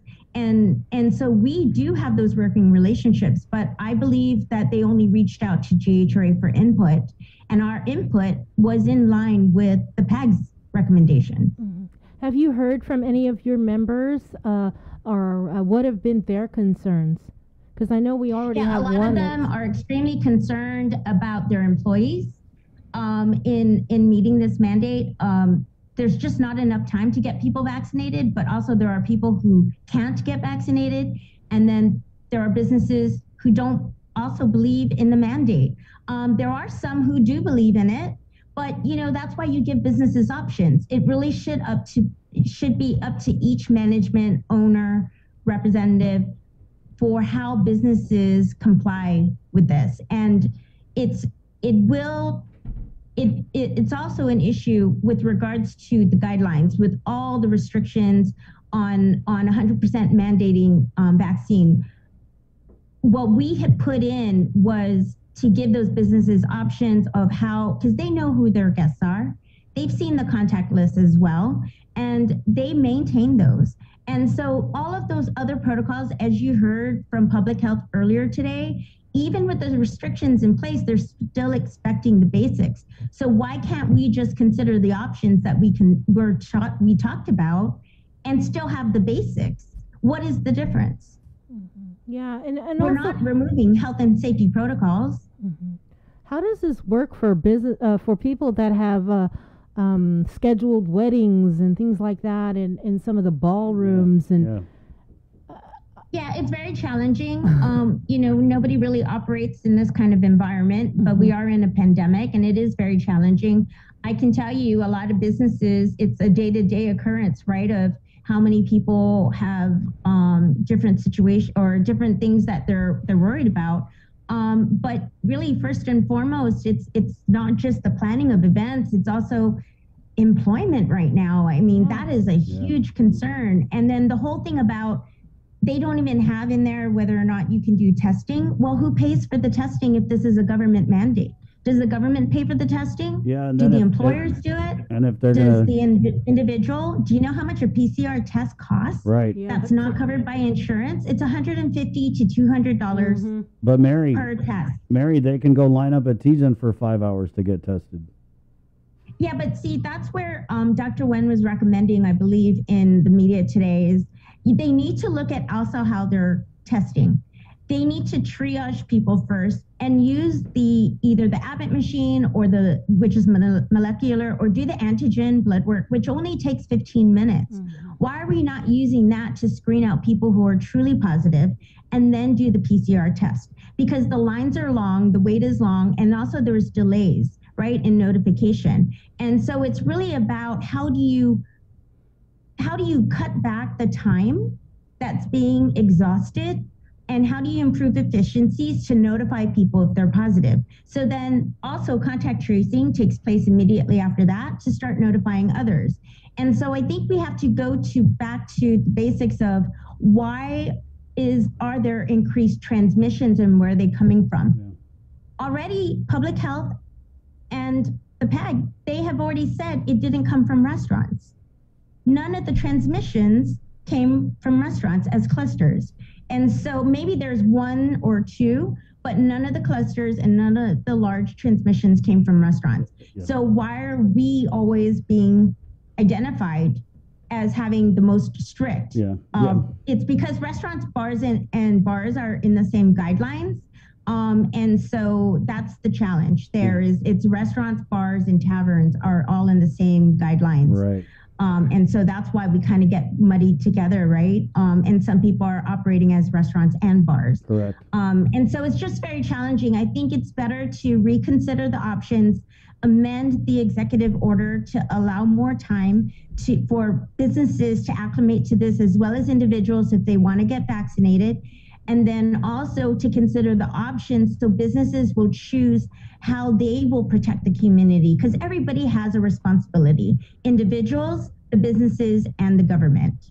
Yeah, I mean, we heard this morning from Chima that there's another cluster that's stemming from bars, and I wonder, with so much of the concern, really before the press conference, focusing on the positive cases with kids in school and the spread clusters through social gatherings and bars, and this EO, I feel, doesn't address that. She could have like laser focused in on the bars and been like, okay, whatever, occupancy down, this, and this, social gatherings, unvaccinated, vaccinated, if you have 3 eyeballs, I don't care, we're going to limit it to 25. Obviously, if you want to put out a fire, you throw a rug on top of it. I'm just not, to me, this is more like throwing something with a lot of holes in it, because it just yeah, and we have to consider not everyone can operate in the same way, right? We have small and large businesses. In a large business, you can put other employees who are not vaccinated in other areas so that they're not in direct contact with customers. In a restaurant or these other establishments where they're listed on this EO and guidance, they don't have other options. And so that's very challenging. So we have to really think about the community as a whole and how we're going to balance the health and safety of our community together with the health of our economy. Thank you, Mary. Thank you, guys. Thanks, Mary. Good luck. Good luck in that meeting. Okay. Wow, you get to go to All right, you get thank to go you. meet with the governor after all this. Woo, boy.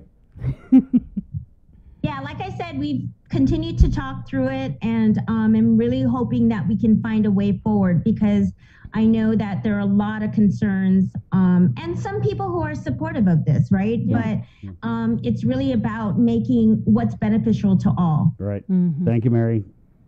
Thank you. Okay, Thank you. we're going to keep it going as we're really getting in danger of running over here, but we wanted to bring on Tara and Len from Hafaloha, as they had come out with a release. I think it was on their social media yesterday. Bree, if you could, and then we'll get right to that. This is the link, by the way. We're proudly brought to you by Pacific Points, Calvo Enterprises, ITNE, and Jack in the Box. Miss a link, miss a lot. Guys, we had Public Health on, Dr. Hoa, earlier in the show, so when the broadcast gets put up, you can go back and check out those interviews. But first, Sabrina, what's the deal with that Hafaloha release? Right. I was kind of surprised, really.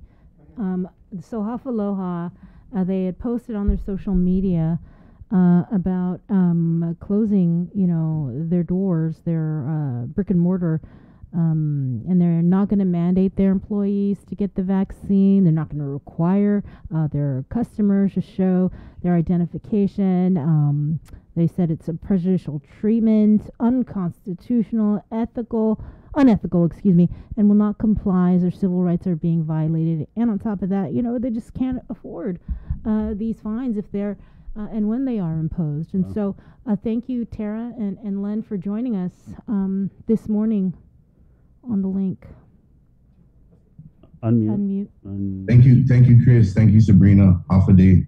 Thank you for having us. Thank you for having us. Right on. But like you said, Sabrina, I mean, first and foremost, the fines are pretty hefty, right? So as a small business, it would be extremely difficult to cover those kind of costs, right? And like you said, it's very difficult for myself and my wife to implement such a thing, right? To go against somebody else's what we believe in, and I'm not into politics. I'm not a lawyer, so I don't know the whole legality of the situation. But what we do have is we have God's discernment to let us know that this doesn't feel right. When you start segregating people based on any characteristic, and currently it's whether or not you're vaccinated, it doesn't sit well with us, and we as a couple, as a family, as a small business, we decided, we prayed on it, and we decided that we couldn't ask or force our employees to current and future, to get vaccinated just to work for us. It's not something that we would want put up. We would not want to be placed in that position, and we definitely would not want to subject our loyal customers to proving that they're vaccinated just to enter our establishment. And it's not about pro-vaccination or whether or not you don't want to get it vaccinated. That's a personal choice, and that's where we're at right now. Is our freedom to choose being taken away.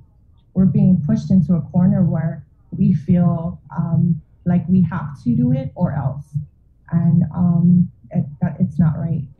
And now it's affecting our business, our livelihood, and it's easy to get emotional and let our human side come out. But we're taking the godly path, and we're trying to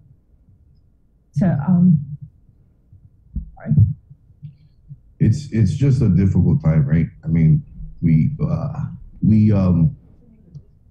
just don't feel it's right. We can't ask our customers, families, right, to half the family, they're vaccinated, they can eat inside a restaurant.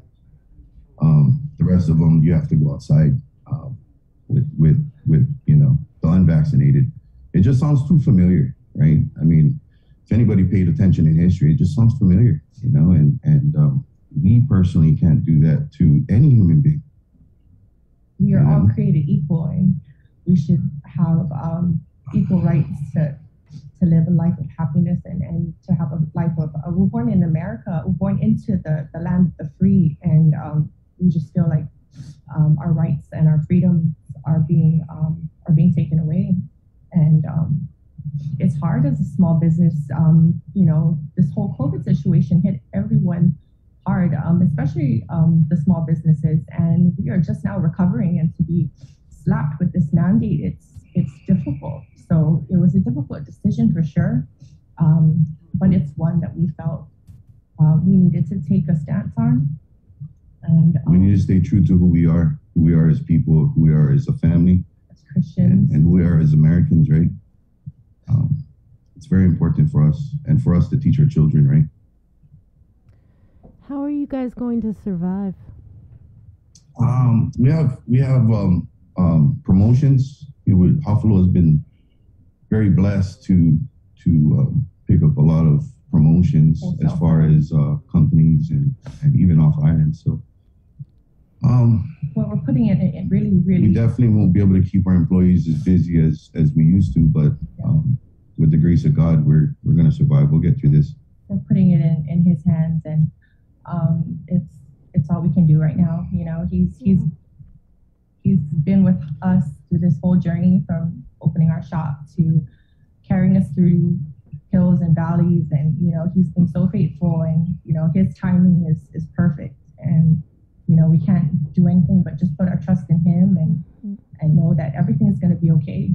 And this is how we began, right? This is how we started. We started online. We started at trade shows in California. I mean, this is the beginning, right? Sometimes it's good to start from the beginning, right? It's humbling. It's humbling. It's refreshing, right? So we're excited. We're excited. During COVID, Tara has developed our ice keiki. So we do have vaccinated employees that will be producing ice keiki. Like you said, our brick and mortar will be closed. So we still will be able to share our flavors worldwide. And we'll still be able to get Hofalo out there to the world. We're not worried. We have God on our side, like I said, and we're blessed. We're blessed.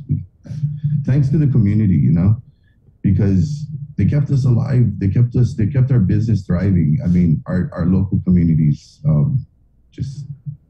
The support has been overwhelming. Our military community, our tourism. I mean, our locals are just. Just last night, we our website was ringing. We woke up this morning in just disarray, disbelief, on the support, the love and support. So Yeah, when I think you guys had tagged me and my Instagram kept on, I was also getting the notifications and I was like, we got to have them on because this really is so. I feel so bad for you guys that you had to come to this decision. Yep. Thank you. Yeah, it's like one of the things I wanted for my birthday was the acai cake. On September 13th. I'm not trying to make light of it. I'm just saying that's what when I sent this around. For you as a friend, my friend. When I sent it around in my chats, people were all like, "What about the cakes? The cakes?" Yeah. I'm like, I'm sorry. I'm sorry, Guam. I'm sorry, Guam. No, but we need to stand strong to our beliefs and we need to stand strong to who we are. Okay. Right. We appreciate you guys. We love you. We love you. We know this is not the end. Immensely. No, definitely not. Thank you, guys. Thank you guys. Real quickly, Thank you for having us. the website where people can go to continue to show their support because people are on our chat asking where can they go. They can go to www.hafaloha.com, HAFALOHA.com. And then we are on Instagram and Facebook, and you can give us a shout out. Tell us how you feel about what we're doing, good and bad. We're welcome to all advice. Thank you, Len. Thank you, Tara. Thank you. God bless you guys. Love you, Guam. God bless you too. That's 9:28. Guys, we got to take a quick break, and we're coming back. We're gonna do actually, let's just stick with the Zoom room. Let's get Sam Sablon from Custom Fitness on here. As fitness centers unvaxxed, guess what? They want you to get fat and die. Jeez. I'm sorry. Governor Lou wants you to get fat and die because you cannot go to fitness centers unless you're fully vaccinated. Guys, you know me. I'm a little sarcastic, just a tad. And so this morning, about an hour and 27 minutes ago, presumably restaurants, fitness centers, dance studios, not the dance studios. The dance studios. Bars, booze cruises. Boat cruises. She said boat cruise, he said all of them. So it's booze and dolphin. Like you can't go watch dolphins unless fishing charters. I don't care, but even unvaccinated people deserve to look at dolphins. It really changes you when you see them free and. So an hour and 27 minutes ago, they started checking your proof of vaccination. I went out to King's while you were doing the weather, Jay, and I didn't really see anything. But one thing that I did see yesterday, because I ate at King's yesterday, the waitress said, Chris, I am asking for the day off tomorrow because they don't want to be, kind of like what Leonard and Tara were saying, like they don't want to be the one to be asking people because they know that they're assuming people might be upset about it and they just don't want to put themselves on that front line. So that begs the question, like, do these businesses and fitness centers need to start hiring, like, bouncers? I mean, fitness centers, okay, because everyone's there is buff already. Sam. Good morning, Sam. Unmute. It's been so long, you forgot your Zoom basics. Sorry about that. Good morning, KUM Familia. Good morning. Sam, of course, from Custom Fitness. They do the fitness side. They also do physical therapy.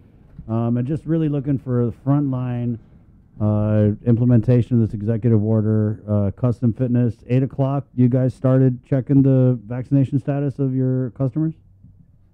We did, and luckily for us, most of our members are supportive and most of them are vaccinated. But of course, there has been a little bit of pushback, even from vaccinated members, that they don't feel like they want to have to prove their status.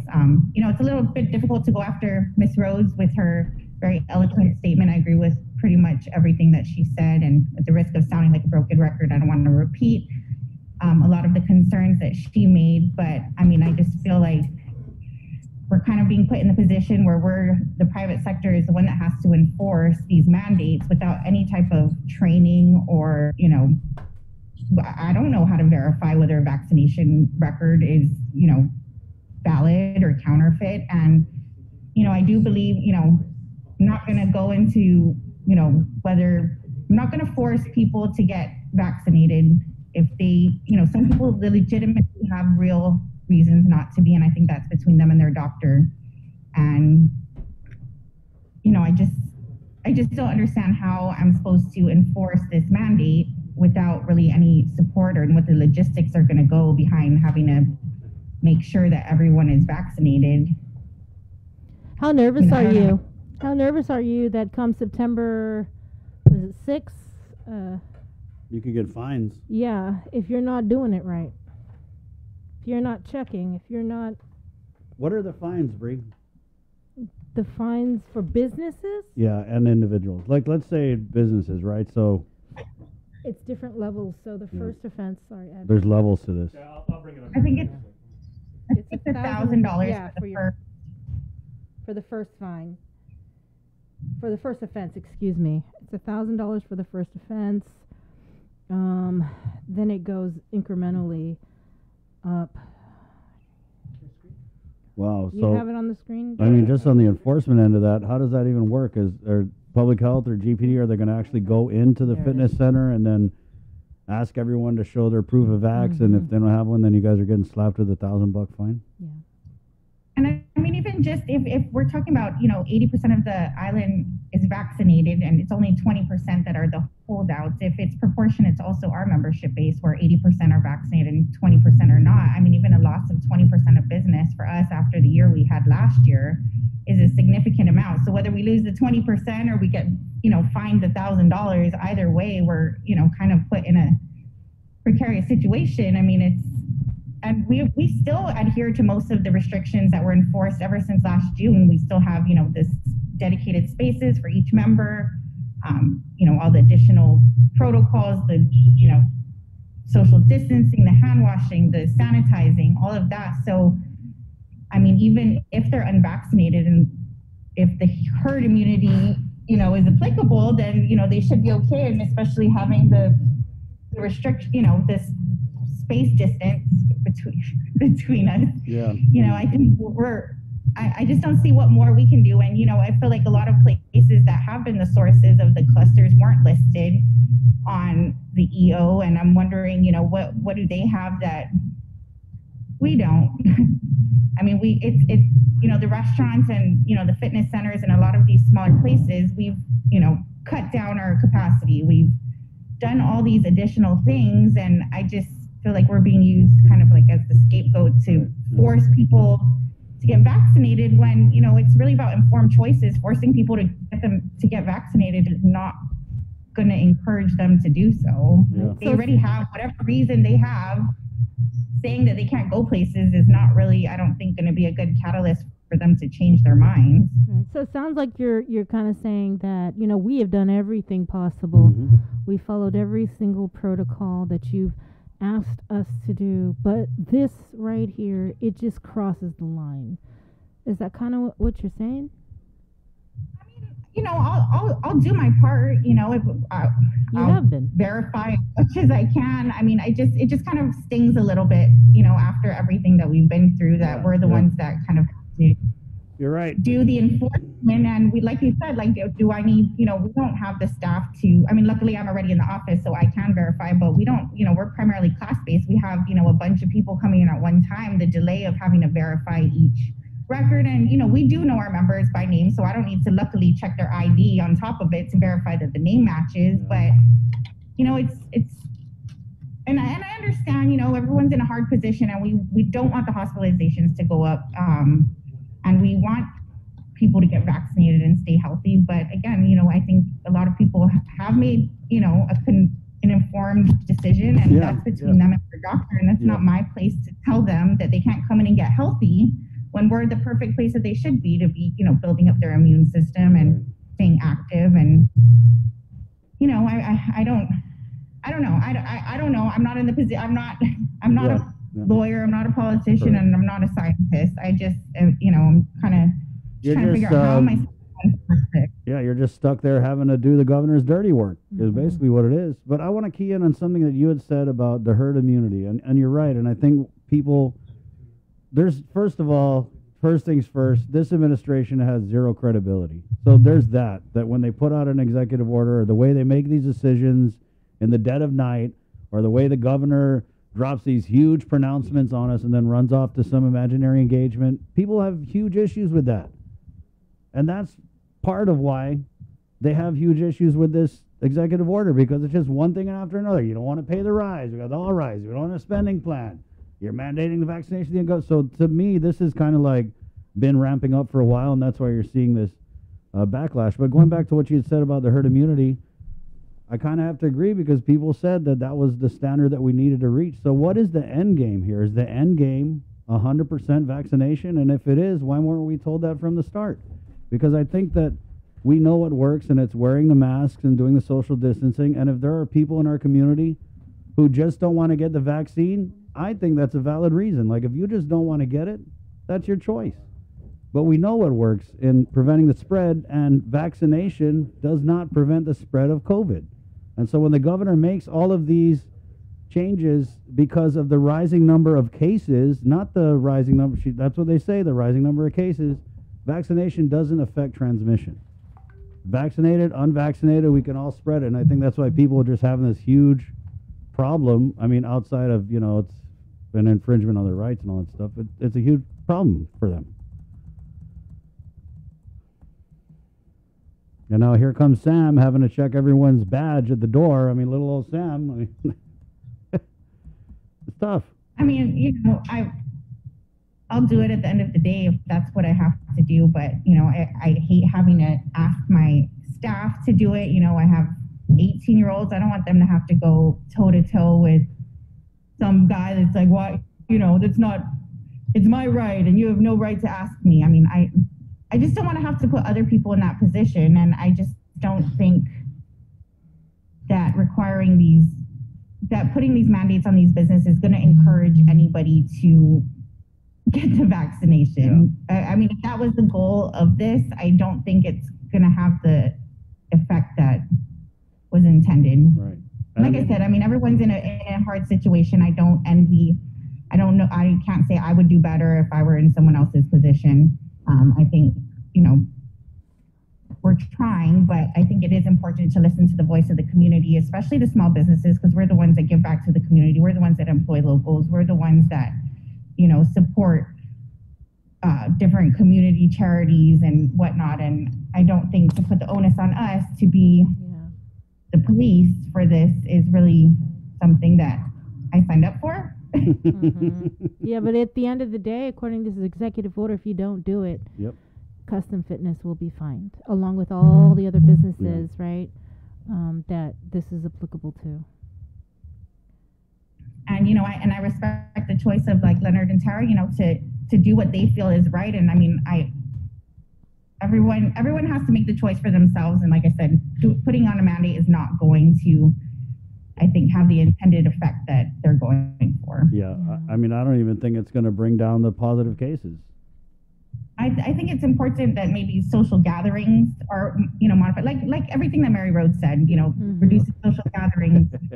A lot of these places that are were sources of, you know, clusters in the beginning with, like, the churches or the bingo halls. I didn't notice any of them on the list, so that kind of, I'm just wondering, you know, how can I get us removed from the list and put someone else on there? Or I don't know if there's that option. Yeah. Well, Sam, we wish you the best of luck, and as you businesses like yours navigate this latest executive order. But we're going to continue on with our show. Thank you, Sam. Thank you. Thank you. Let's bring in Attorney Jackie Terlahi. Good luck. Right. Mel, Will, God, I'm so sorry, guys. We're going to close with you too. But Attorney Jackie Terlahi, who is the president of the Guam Bar Association. Yeah. You got a hotline over there, Jackie?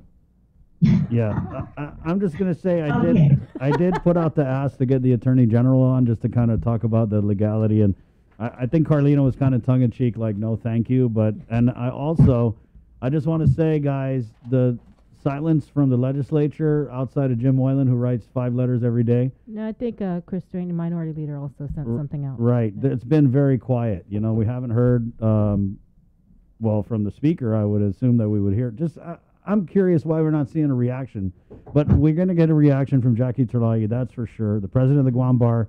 Let's just start right at the beginning. Is this executive order, in your opinion, your esteemed legal opinion, enforceable, implementable? Legal? Yeah. First of all, Chris, let me tell you that I'm appearing today as Jacqueline Chalahi. I'm not appearing here today on behalf of the Bar Association of Guam. Okay. So I speak on my own behalf. And I also don't speak on behalf of my clients today. So I speak as Jackie Chalahi, the attorney who has a limited opinion of certain things that have happened on our island over the weekend, okay? Is this also the Jackie Chalahi that has represented people who have protested the quarantine? Is this the same Jackie Chalahi? I think I am that same. Yeah, you got a track record of troublemaking. Yeah. No, so, let's get right to it. I think one of the biggest problems that we're seeing here with this executive order is the right to choose. That somehow the right to choose is being taken away from us. It's fundamental that as humans, we have the right to choose, that we have free will, that we have choice. And so if our right to choose is being stripped from us, isn't this executive order akin to a crime against humanity? And if it's a crime against our humanity, against our fundamental right to choose, why is it that people are so quiet, so silent, almost acquiescent to this? And then you have to ask yourself as well, Sabrina, who are we trying to target in this particular executive order, right? So, I love math, and so I like to go and look at the numbers that are put out by, the JIC releases. And I said, okay, hold on. I think there are 170,000 people on this island based on the last census, right? So if there's 170 of us, 70,000, and 107,000 are already vaccinated, we're already at 88% vaccination. So that means we are targeting what percentage? 12% of the population? Guess who that 12% is, really? That 12% is children. So if this 12% are children, is this really an attack against the family? Remember, our governor is also pro-choice. She supports abortion. Is this another insidious attack against the family? And I say that simply because on a personal level, 60% of my household is not vaccinated. And so that's the thing. And I have family members who have 100% of their household, people I know. Why? Because they have religious convictions. Many of us make the right to choose a vaccination for our personal reasons. I myself, I'm included in that. For personal reasons, I chose to vaccinate. But for personal reasons, I choose not to vaccinate my children. Like to tell me that I am mandated to vaccinate my children when we are at an emergency use vaccine. Now, I don't want to be a fortune teller, okay? I'm not a fortune teller, but I suspect that there's going to be lawsuits by maybe families who refuse to vaccinate their children because, public health and this executive order don't make any accommodations for patrons. I mean, I as a patron, in fact, I had plans to go out to lunch today that I'd made last week. I'm not going to lunch. Why? Because I refuse to produce my vaccine card. Can I demand from the restaurant that each of their employees, before serving me, produce their vaccination cards? Heck no, I got no right to do that, right? I'm invading the employee's right to their privacy, the right to keep their medical information private. Why should I not be afforded the same courtesy and respect? Now, I've been listening all morning, right? Because, Chris invited me to come on the show at 6:45, and I said, I got to drop children off. I got to do 10 things this morning. No, but, I stopped to listen, right? And a lot of the comments caused me, a lot of concern. People who speak up are characterized as antagonists, as self-righteous, as anal. I won't repeat who the speakers were. I'll just mention that I come from the same bloodline. I'm a relative, right? And I don't feel the same. I don't feel the same that speaking up is antagonistic in any way, that challenging the government's order that I do not have the right to choose a vaccination for my child. I don't think that that is anal in any sense or self-righteous. I think it's my right as a human being. It's my right as a person. It's my right as a parent. And so the thing is, we're going to see, I think, also our restaurants step up, our businesses. I was reading over the weekend Claire Calvo from Synergy, and I was watching Samantha just a few moments ago talking about our businesses. Now, Claire Calvo is not vaccinated. I have known her since we were children, and she has always had a very holistic approach to life. She's always taking care of her body. She's a healthy woman. She's gorgeous. And that's the thing, is she should not have to vaccinate against her will. And so now the government is telling her, I'm sorry, Miss Calvo, you can't even go to your own business. Because remember, she owns a gym. So now Miss Calvo can't teach her class. She cannot participate in her business. So who should she turn her business over to? I don't know, some guy on the street? Maybe there's a homeless man who wants to run her business for her. Is that right? Should the government have the right to take away the personal property of business owners? And then I don't even want to get into, again, religious exemptions, okay? I am a Catholic woman. Most people know this, right? And I follow the Lord. I want to follow the Lord. That's my desire. Well, the problem is that if I assert my religious exemption as a patron, there's no exemption. They can't, make that determination. But even worse, the employees of these restaurants, of these businesses are subjected to this new public order. Guess who's making that determination? Public health. So public health is going to micromanage now our restaurants. They're going to micromanage all our health clubs. So if public health is the determiner of who gets an exemption, does that make all of our restaurants and businesses now state actors for purposes of lawsuits? Does that mean now the government of Guam should be held liable for any conduct of our businesses? Last I checked, when the government takes over a business, when the government seizes business operations like this, we're no longer a democracy. We're a communist country. I'm starting to smell more and more this communist flair. I get very concerned. Why? Because I say it goes back to choice. It goes back to democracy. And in the end, we're not given that. Some people have told me, but Jackie, Pope Francis says for the common good, for common man, you should vaccinate. And I agree. I follow my Holy Father. I believe in the goodness and the holiness of my Holy Father. But there's something that the mainstream consistently leaves out of that calculation, of that statement of Pope Francis. Pope Francis says we are fundamentally human. God gives us the right to choose.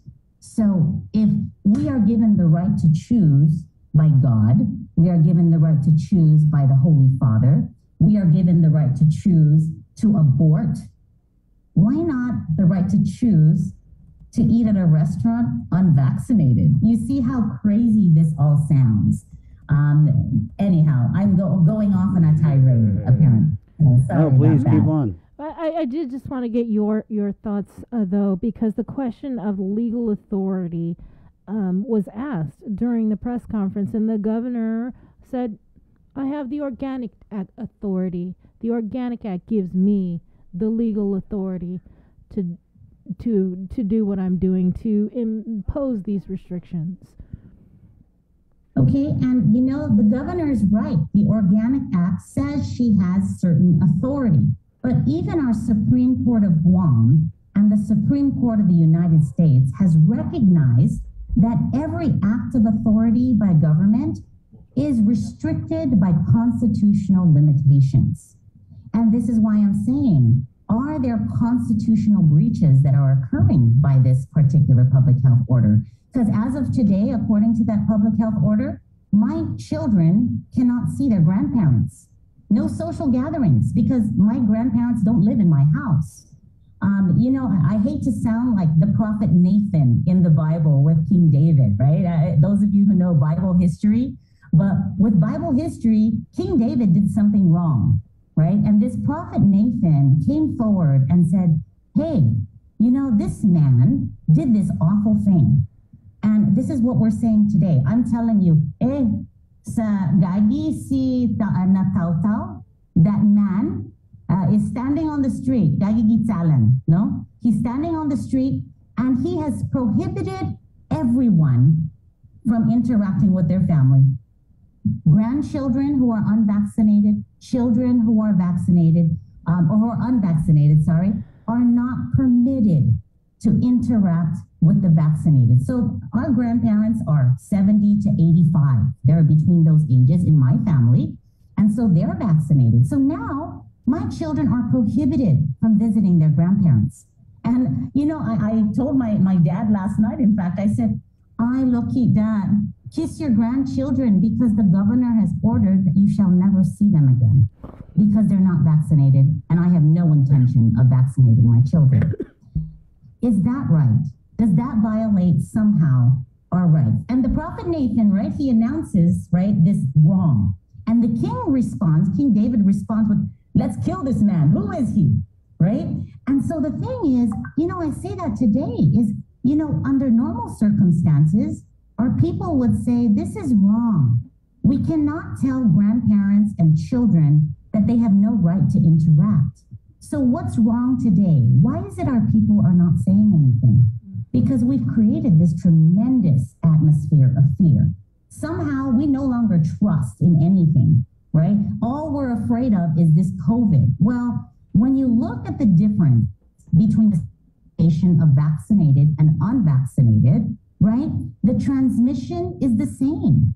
A vaccinated person can get COVID, an unvaccinated person can get COVID. So what's the difference between the two?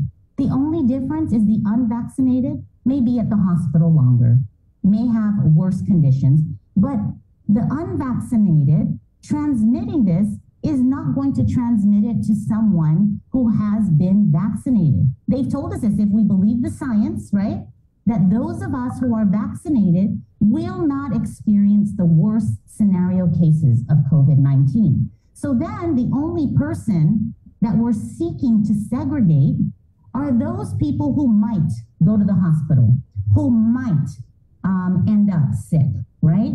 And so isn't that a choice? Isn't that the choice? Because I'm not subjecting anybody else to being sick, you see? So when I say choice, it's so important that we choose in society. We all choose every single day of our lives. And why not this one? We have reached what they call herd immunity, right? So then you say, well, Jackie, are you saying that there are other motivations right here? What other motivations could there possibly be? You know, I tell you that I saw a news article that said Medicaid has increased reimbursement from $28 to $40 per vaccination.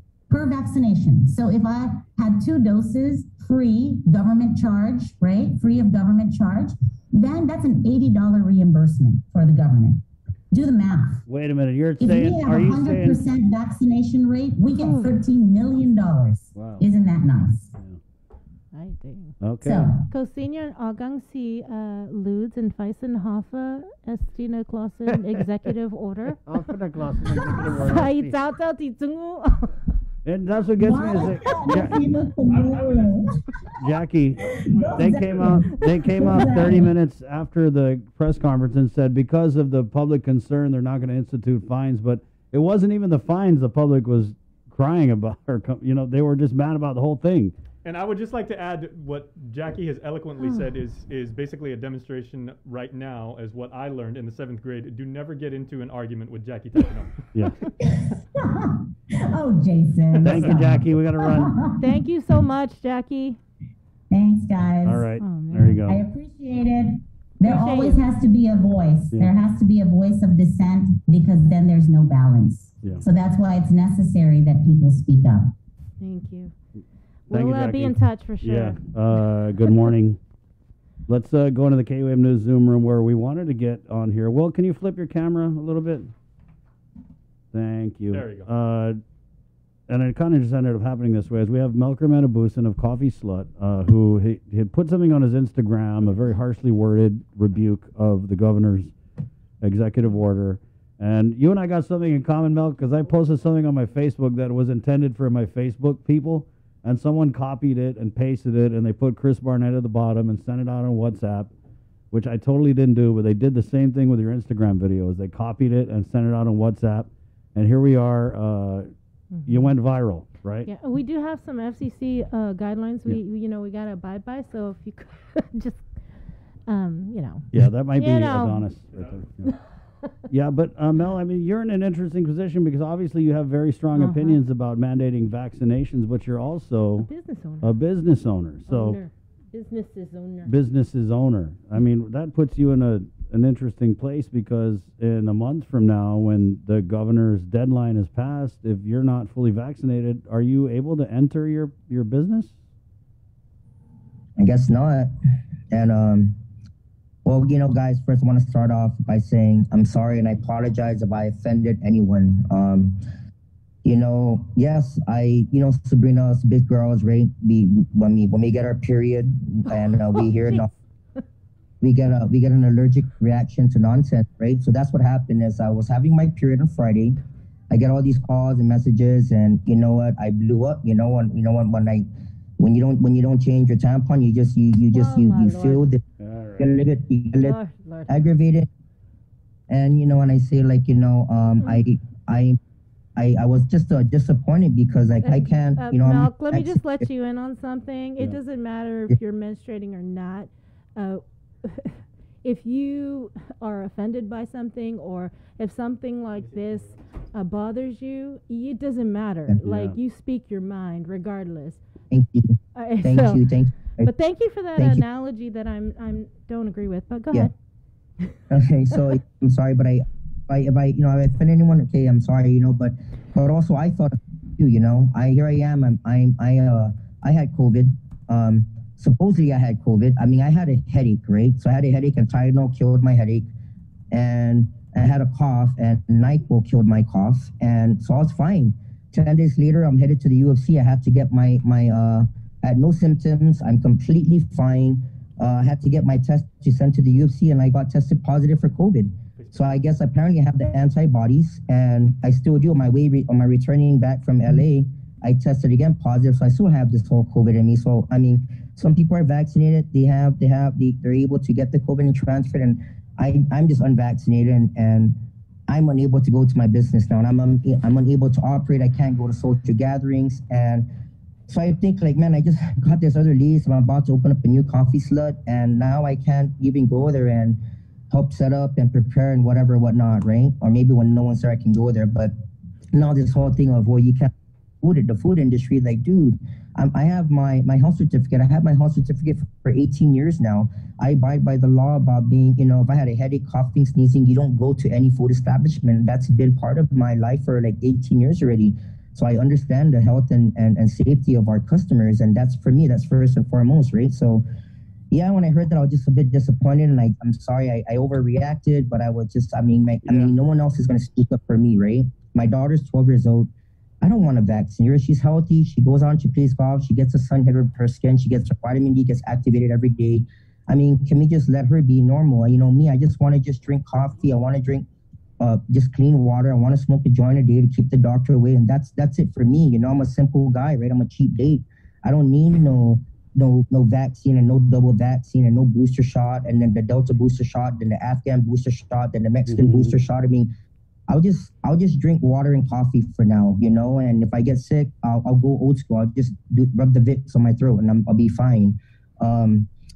So yeah, this whole business thing, I'm just, it's a big bummer, and I guess I can't go to my work. So I'm gonna have to figure this out real quick. I don't even know where to start basically, but I'm glad I tuned in a little bit earlier and I heard what Samantha, and I was glad I listened to Jackie Tarahi a little bit. And yeah, man, it's just it's a bit disappointing right now with our government right now. And I don't think you have to apologize, though. I mean, I don't know why you're apologizing. Yeah, and now you got to apologize for the apology because you said all that stuff about having a period. Well, let's get you on. Well, please. Hi, Will. Hey, what's up, guys? Nice to see you this morning. Right on. So, Will, you support this executive order? Well, I mean, I guess I'm looking at the executive order a little bit differently. Like, I'm looking at the executive order from a utilitarian point of view. And my fundamental question when I examine this is, are these mandates lawful? Are these mandates effective? And are these mandates ethical? And so I want to go through all those one by one, if you'd let me. First, the lawfulness of these mandates. Both the Department of Justice and the Equal Opportunity Commission have ruled that businesses may lawfully require employees to get the vaccine as a condition of coming to the workplace. However, businesses must grant legitimate medical and religious exemptions. The private sector has wide discretion in setting the requirements for work, and they have an legal and ethical duty to keep the workplace safe. And so I could already hear the rebuttals here. Currently, all COVID-19 vaccines are administered under a emergency use authorization. The DOJ and the Equal Opportunity Commission specifically stated that employer mandates may occur even under the EUA. And to take that one step further, the U.S. is already acting as if the vaccines were fully approved, with public health agencies recommending that all eligible Americans get a shot. To go even further, the FDA has announced that they are going to likely approve Pfizer for full licensure in September. So this concern about this being an experimental vaccine, I mean, we're at the sunset of that. They're about to fully authorize this. That should remove any further legal hurdles, especially with government acting as an employer. They would be in a similar legal position as businesses. So, you know, the governor mandating that all employees get it, that is fully lawful, even under emergency use authorization. Okay, so, Will, can we start with the EEOC? Sure, go ahead. Right. You mentioned that the EEOC, it does provide the guidelines for private employees to enforce vaccination mandates, right? But that decision, the way it seems, is for the the private sector, for these businesses to make that decision, not the government. Yeah, I mean, a week before, the governor, in her 9 p.m. Instagram social media video, when she mandated all GovGuam employees to get vaccinated, she made an appeal to the legislative branch, to the judicial branch, to the private sector to follow her lead. So what are you saying with the EEOC? That it gives the governor the authority to mandate private businesses to implement a mandatory vaccination? Not the EEOC. No. I said specifically private businesses have the latitude to require these things. Yeah, but you made it sound that it was in defense. Even under an emergency use, and when the governor is acting as an employer, when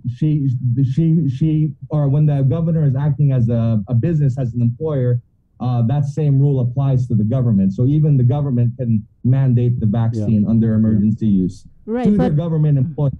Right, to their government employees. Right. But are you also saying that the governor has the authority to mandate businesses like Coffee Slut, like businesses like Huff Aloha that is closing down? Does she have the same authority? Does she have that authority? This is settled case law.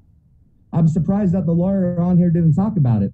But in 1905 was the case. Let me look it up real quick. The vaccination case was... This is the smallpox. Yeah, it was for smallpox. But this has been Jefferson versus Massachusetts, I believe it was, 1905. but this has been enshrined in the Supreme Court, and twice in 1905 and 1922.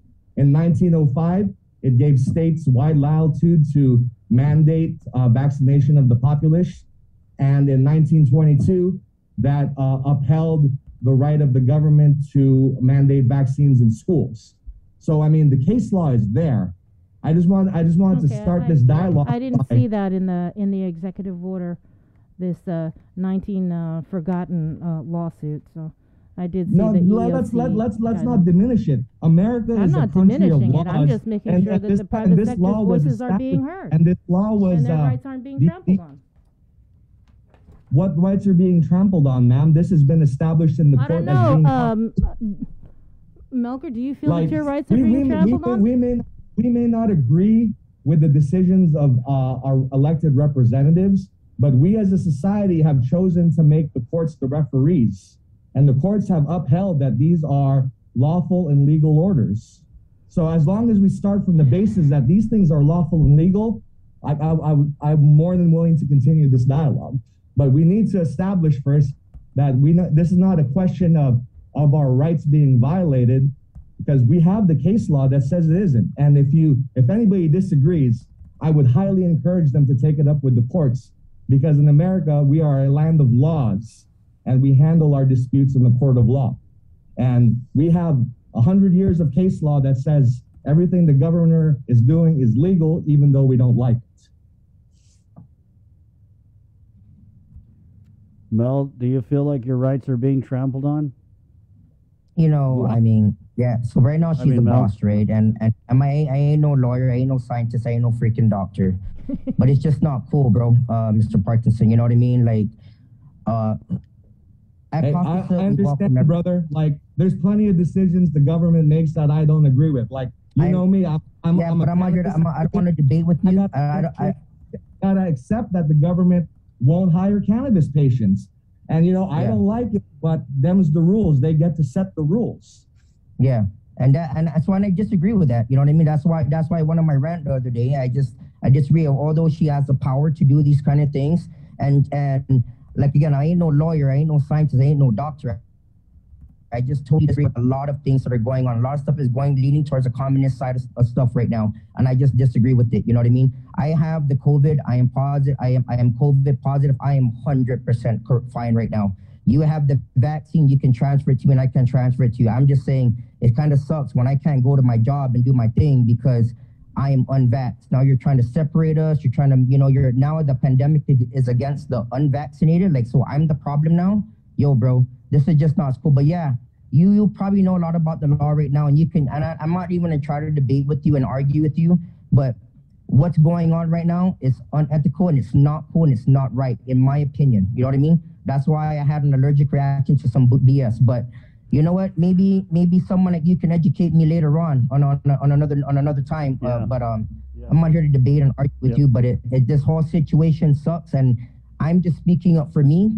And a lot of people don't know this about me, but I'm gonna let the world know right now. In January 8th of 2018, I had a mild stroke, and doing my research for me, that the vaccine can blood clot you, it can give you heart failures and whatever the heart. That already was 10 times too many times that I heard about the vaccine could probably hurt me and you know what I mean, disassemble my heart in many different ways. So I don't want to be a test. I fought all over the world. I tested my heart 100,000 times. I'm good to go right now.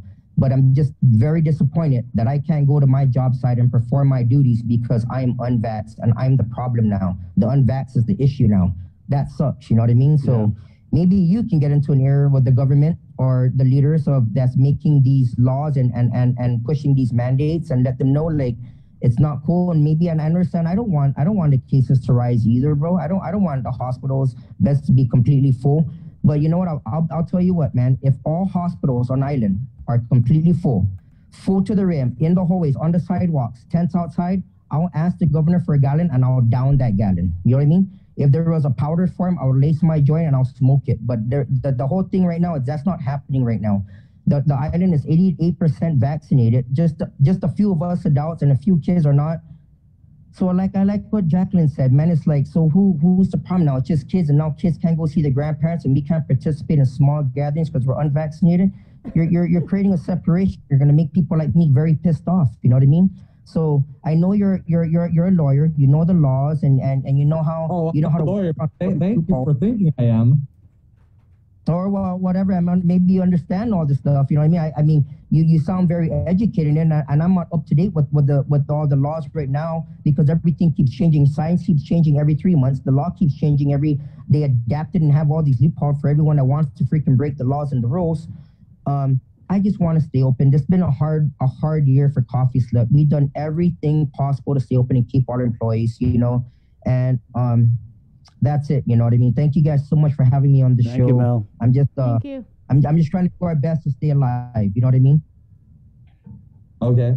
I'd like to touch on that point of the Mel, you can split if you need to. Mandates are ethical. You need to split. I mean, people cite bodily integrity, personal liberty, and freedom as the most common justifications for refusing vaccines. But to me, these arguments don't hold water. It's true that everyone has the right to refuse medical intervention for their own good. I do not dispute that. But vaccines not only protect the person vaccinated, but also that person's family, neighbors, classmates, and coworkers. No one has the right to go into a crowded classroom or workplace unmasked and unvaccinated. Vaccine mandates do not unethically discriminate. Discrimination is wrong when it is based on irrational reasons or animus, such as race, gender, or disability.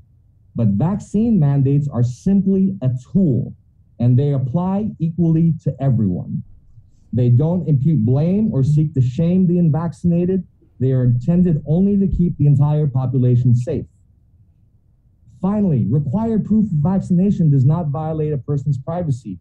Individuals are free to decline to give information about whether they received the shot. But if they do decline, they must expect reasonable consequences to ensure everyone's health. Like requiring a person to get vaccinated is part of the fabric of American history, going back to the Revolutionary War. George Washington compelled his troops to get smallpox vaccines, saying it was necessary to safeguard soldiers and to win the war. And not only is mandating vaccines lawful, but it is also an ethical responsibility.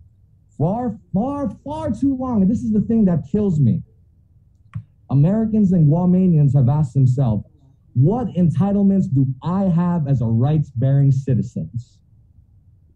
I think we need to flip that around. It's time for us to ask, what duties do I owe to my neighbors, my community, my country, and my island? But, Will, I mean, to be Getting fair... the COVID-19 vaccine shot, excuse me? Yeah, we're really on a lot of time, but I want to just say that we've done a lot, Will. We have done a lot as a community. We've done so much. We've jumped through this hoop. We've stayed home. We've washed our hands. We've, dealt with the lockdowns. We've done a lot. So to act like we're sitting here talking about our entitlements, frankly, it's ridiculous because we have done what you're not speaking of your entitlements, but there are a lot of people but that Will, when you talk about like people who don't want to take it because of religious or medical reasons, I think if people just don't want to take it, that's a valid reason too. No doubt, but they must, life is about choice and consequence. Sure. If they don't want to take it, they must be willing to live with the consequences of their choice. Thank you, Will. Thank you, Mel. Thank you. Thank you. Right Bye, on, guys. Thank Take you. it easy. Right on. Obviously, we got all week. This is just really the beginning. It's 10:14. Proudly brought to you by Pacific Point, Scavo Enterprises, IT&E, and Jack in the Box. Good job today, Bree. Good job. Well, this is tough, guys. My mom got me this shirt over the weekend. It was like $11 on sale. And I wore it today because I read somewhere that blue flowers are very calming. So I wore this hoping to bring you guys a little calm this morning. I don't know if it worked. Yeah. How'd that go? Yeah, it seemed like it had the opposite effect. So maybe tomorrow I'll try red flowers. Or, green flowers are pretty calming too. It's 10:16. You know what green does, right? I think yellow is a universal color of friendship. Maybe we'll try that. Right on. Jay, good job today, man. Oh, yeah. Joe, sir, thank you. Yeah, we do have Adonis on the line, but I mean, I asked him to come on at 9 and it's 10. So we can get him on tomorrow. We can get him on tomorrow. He was actually in the Zoom room, but he said he was actually on the road and he didn't want to. Sure, Adonis. We'll get you on tomorrow. Adonis was we played the clip of him at the protest that was over the weekend. It's 10:16. We got to go, guys. This has been another episode of The Link. Miss a link, miss a lot, but you don't have to miss it because it's going all on YouTube. Right. We do encourage anybody tomorrow, please. Our phone lines are open. That number is 637-0094. So please give us a call whenever. I mean, from 10 to 9, 6 to 10. Right. From here on out, we're doing 311, and no one's going to answer, okay? But tomorrow morning, you're more than welcome to chime in. Okay, guys, be kind to each other, please. Yeah. Really?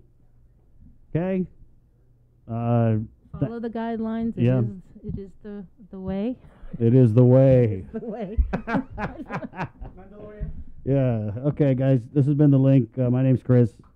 I'm Sabrina. Hasta. Adios. The holy oil has been used throughout the Bible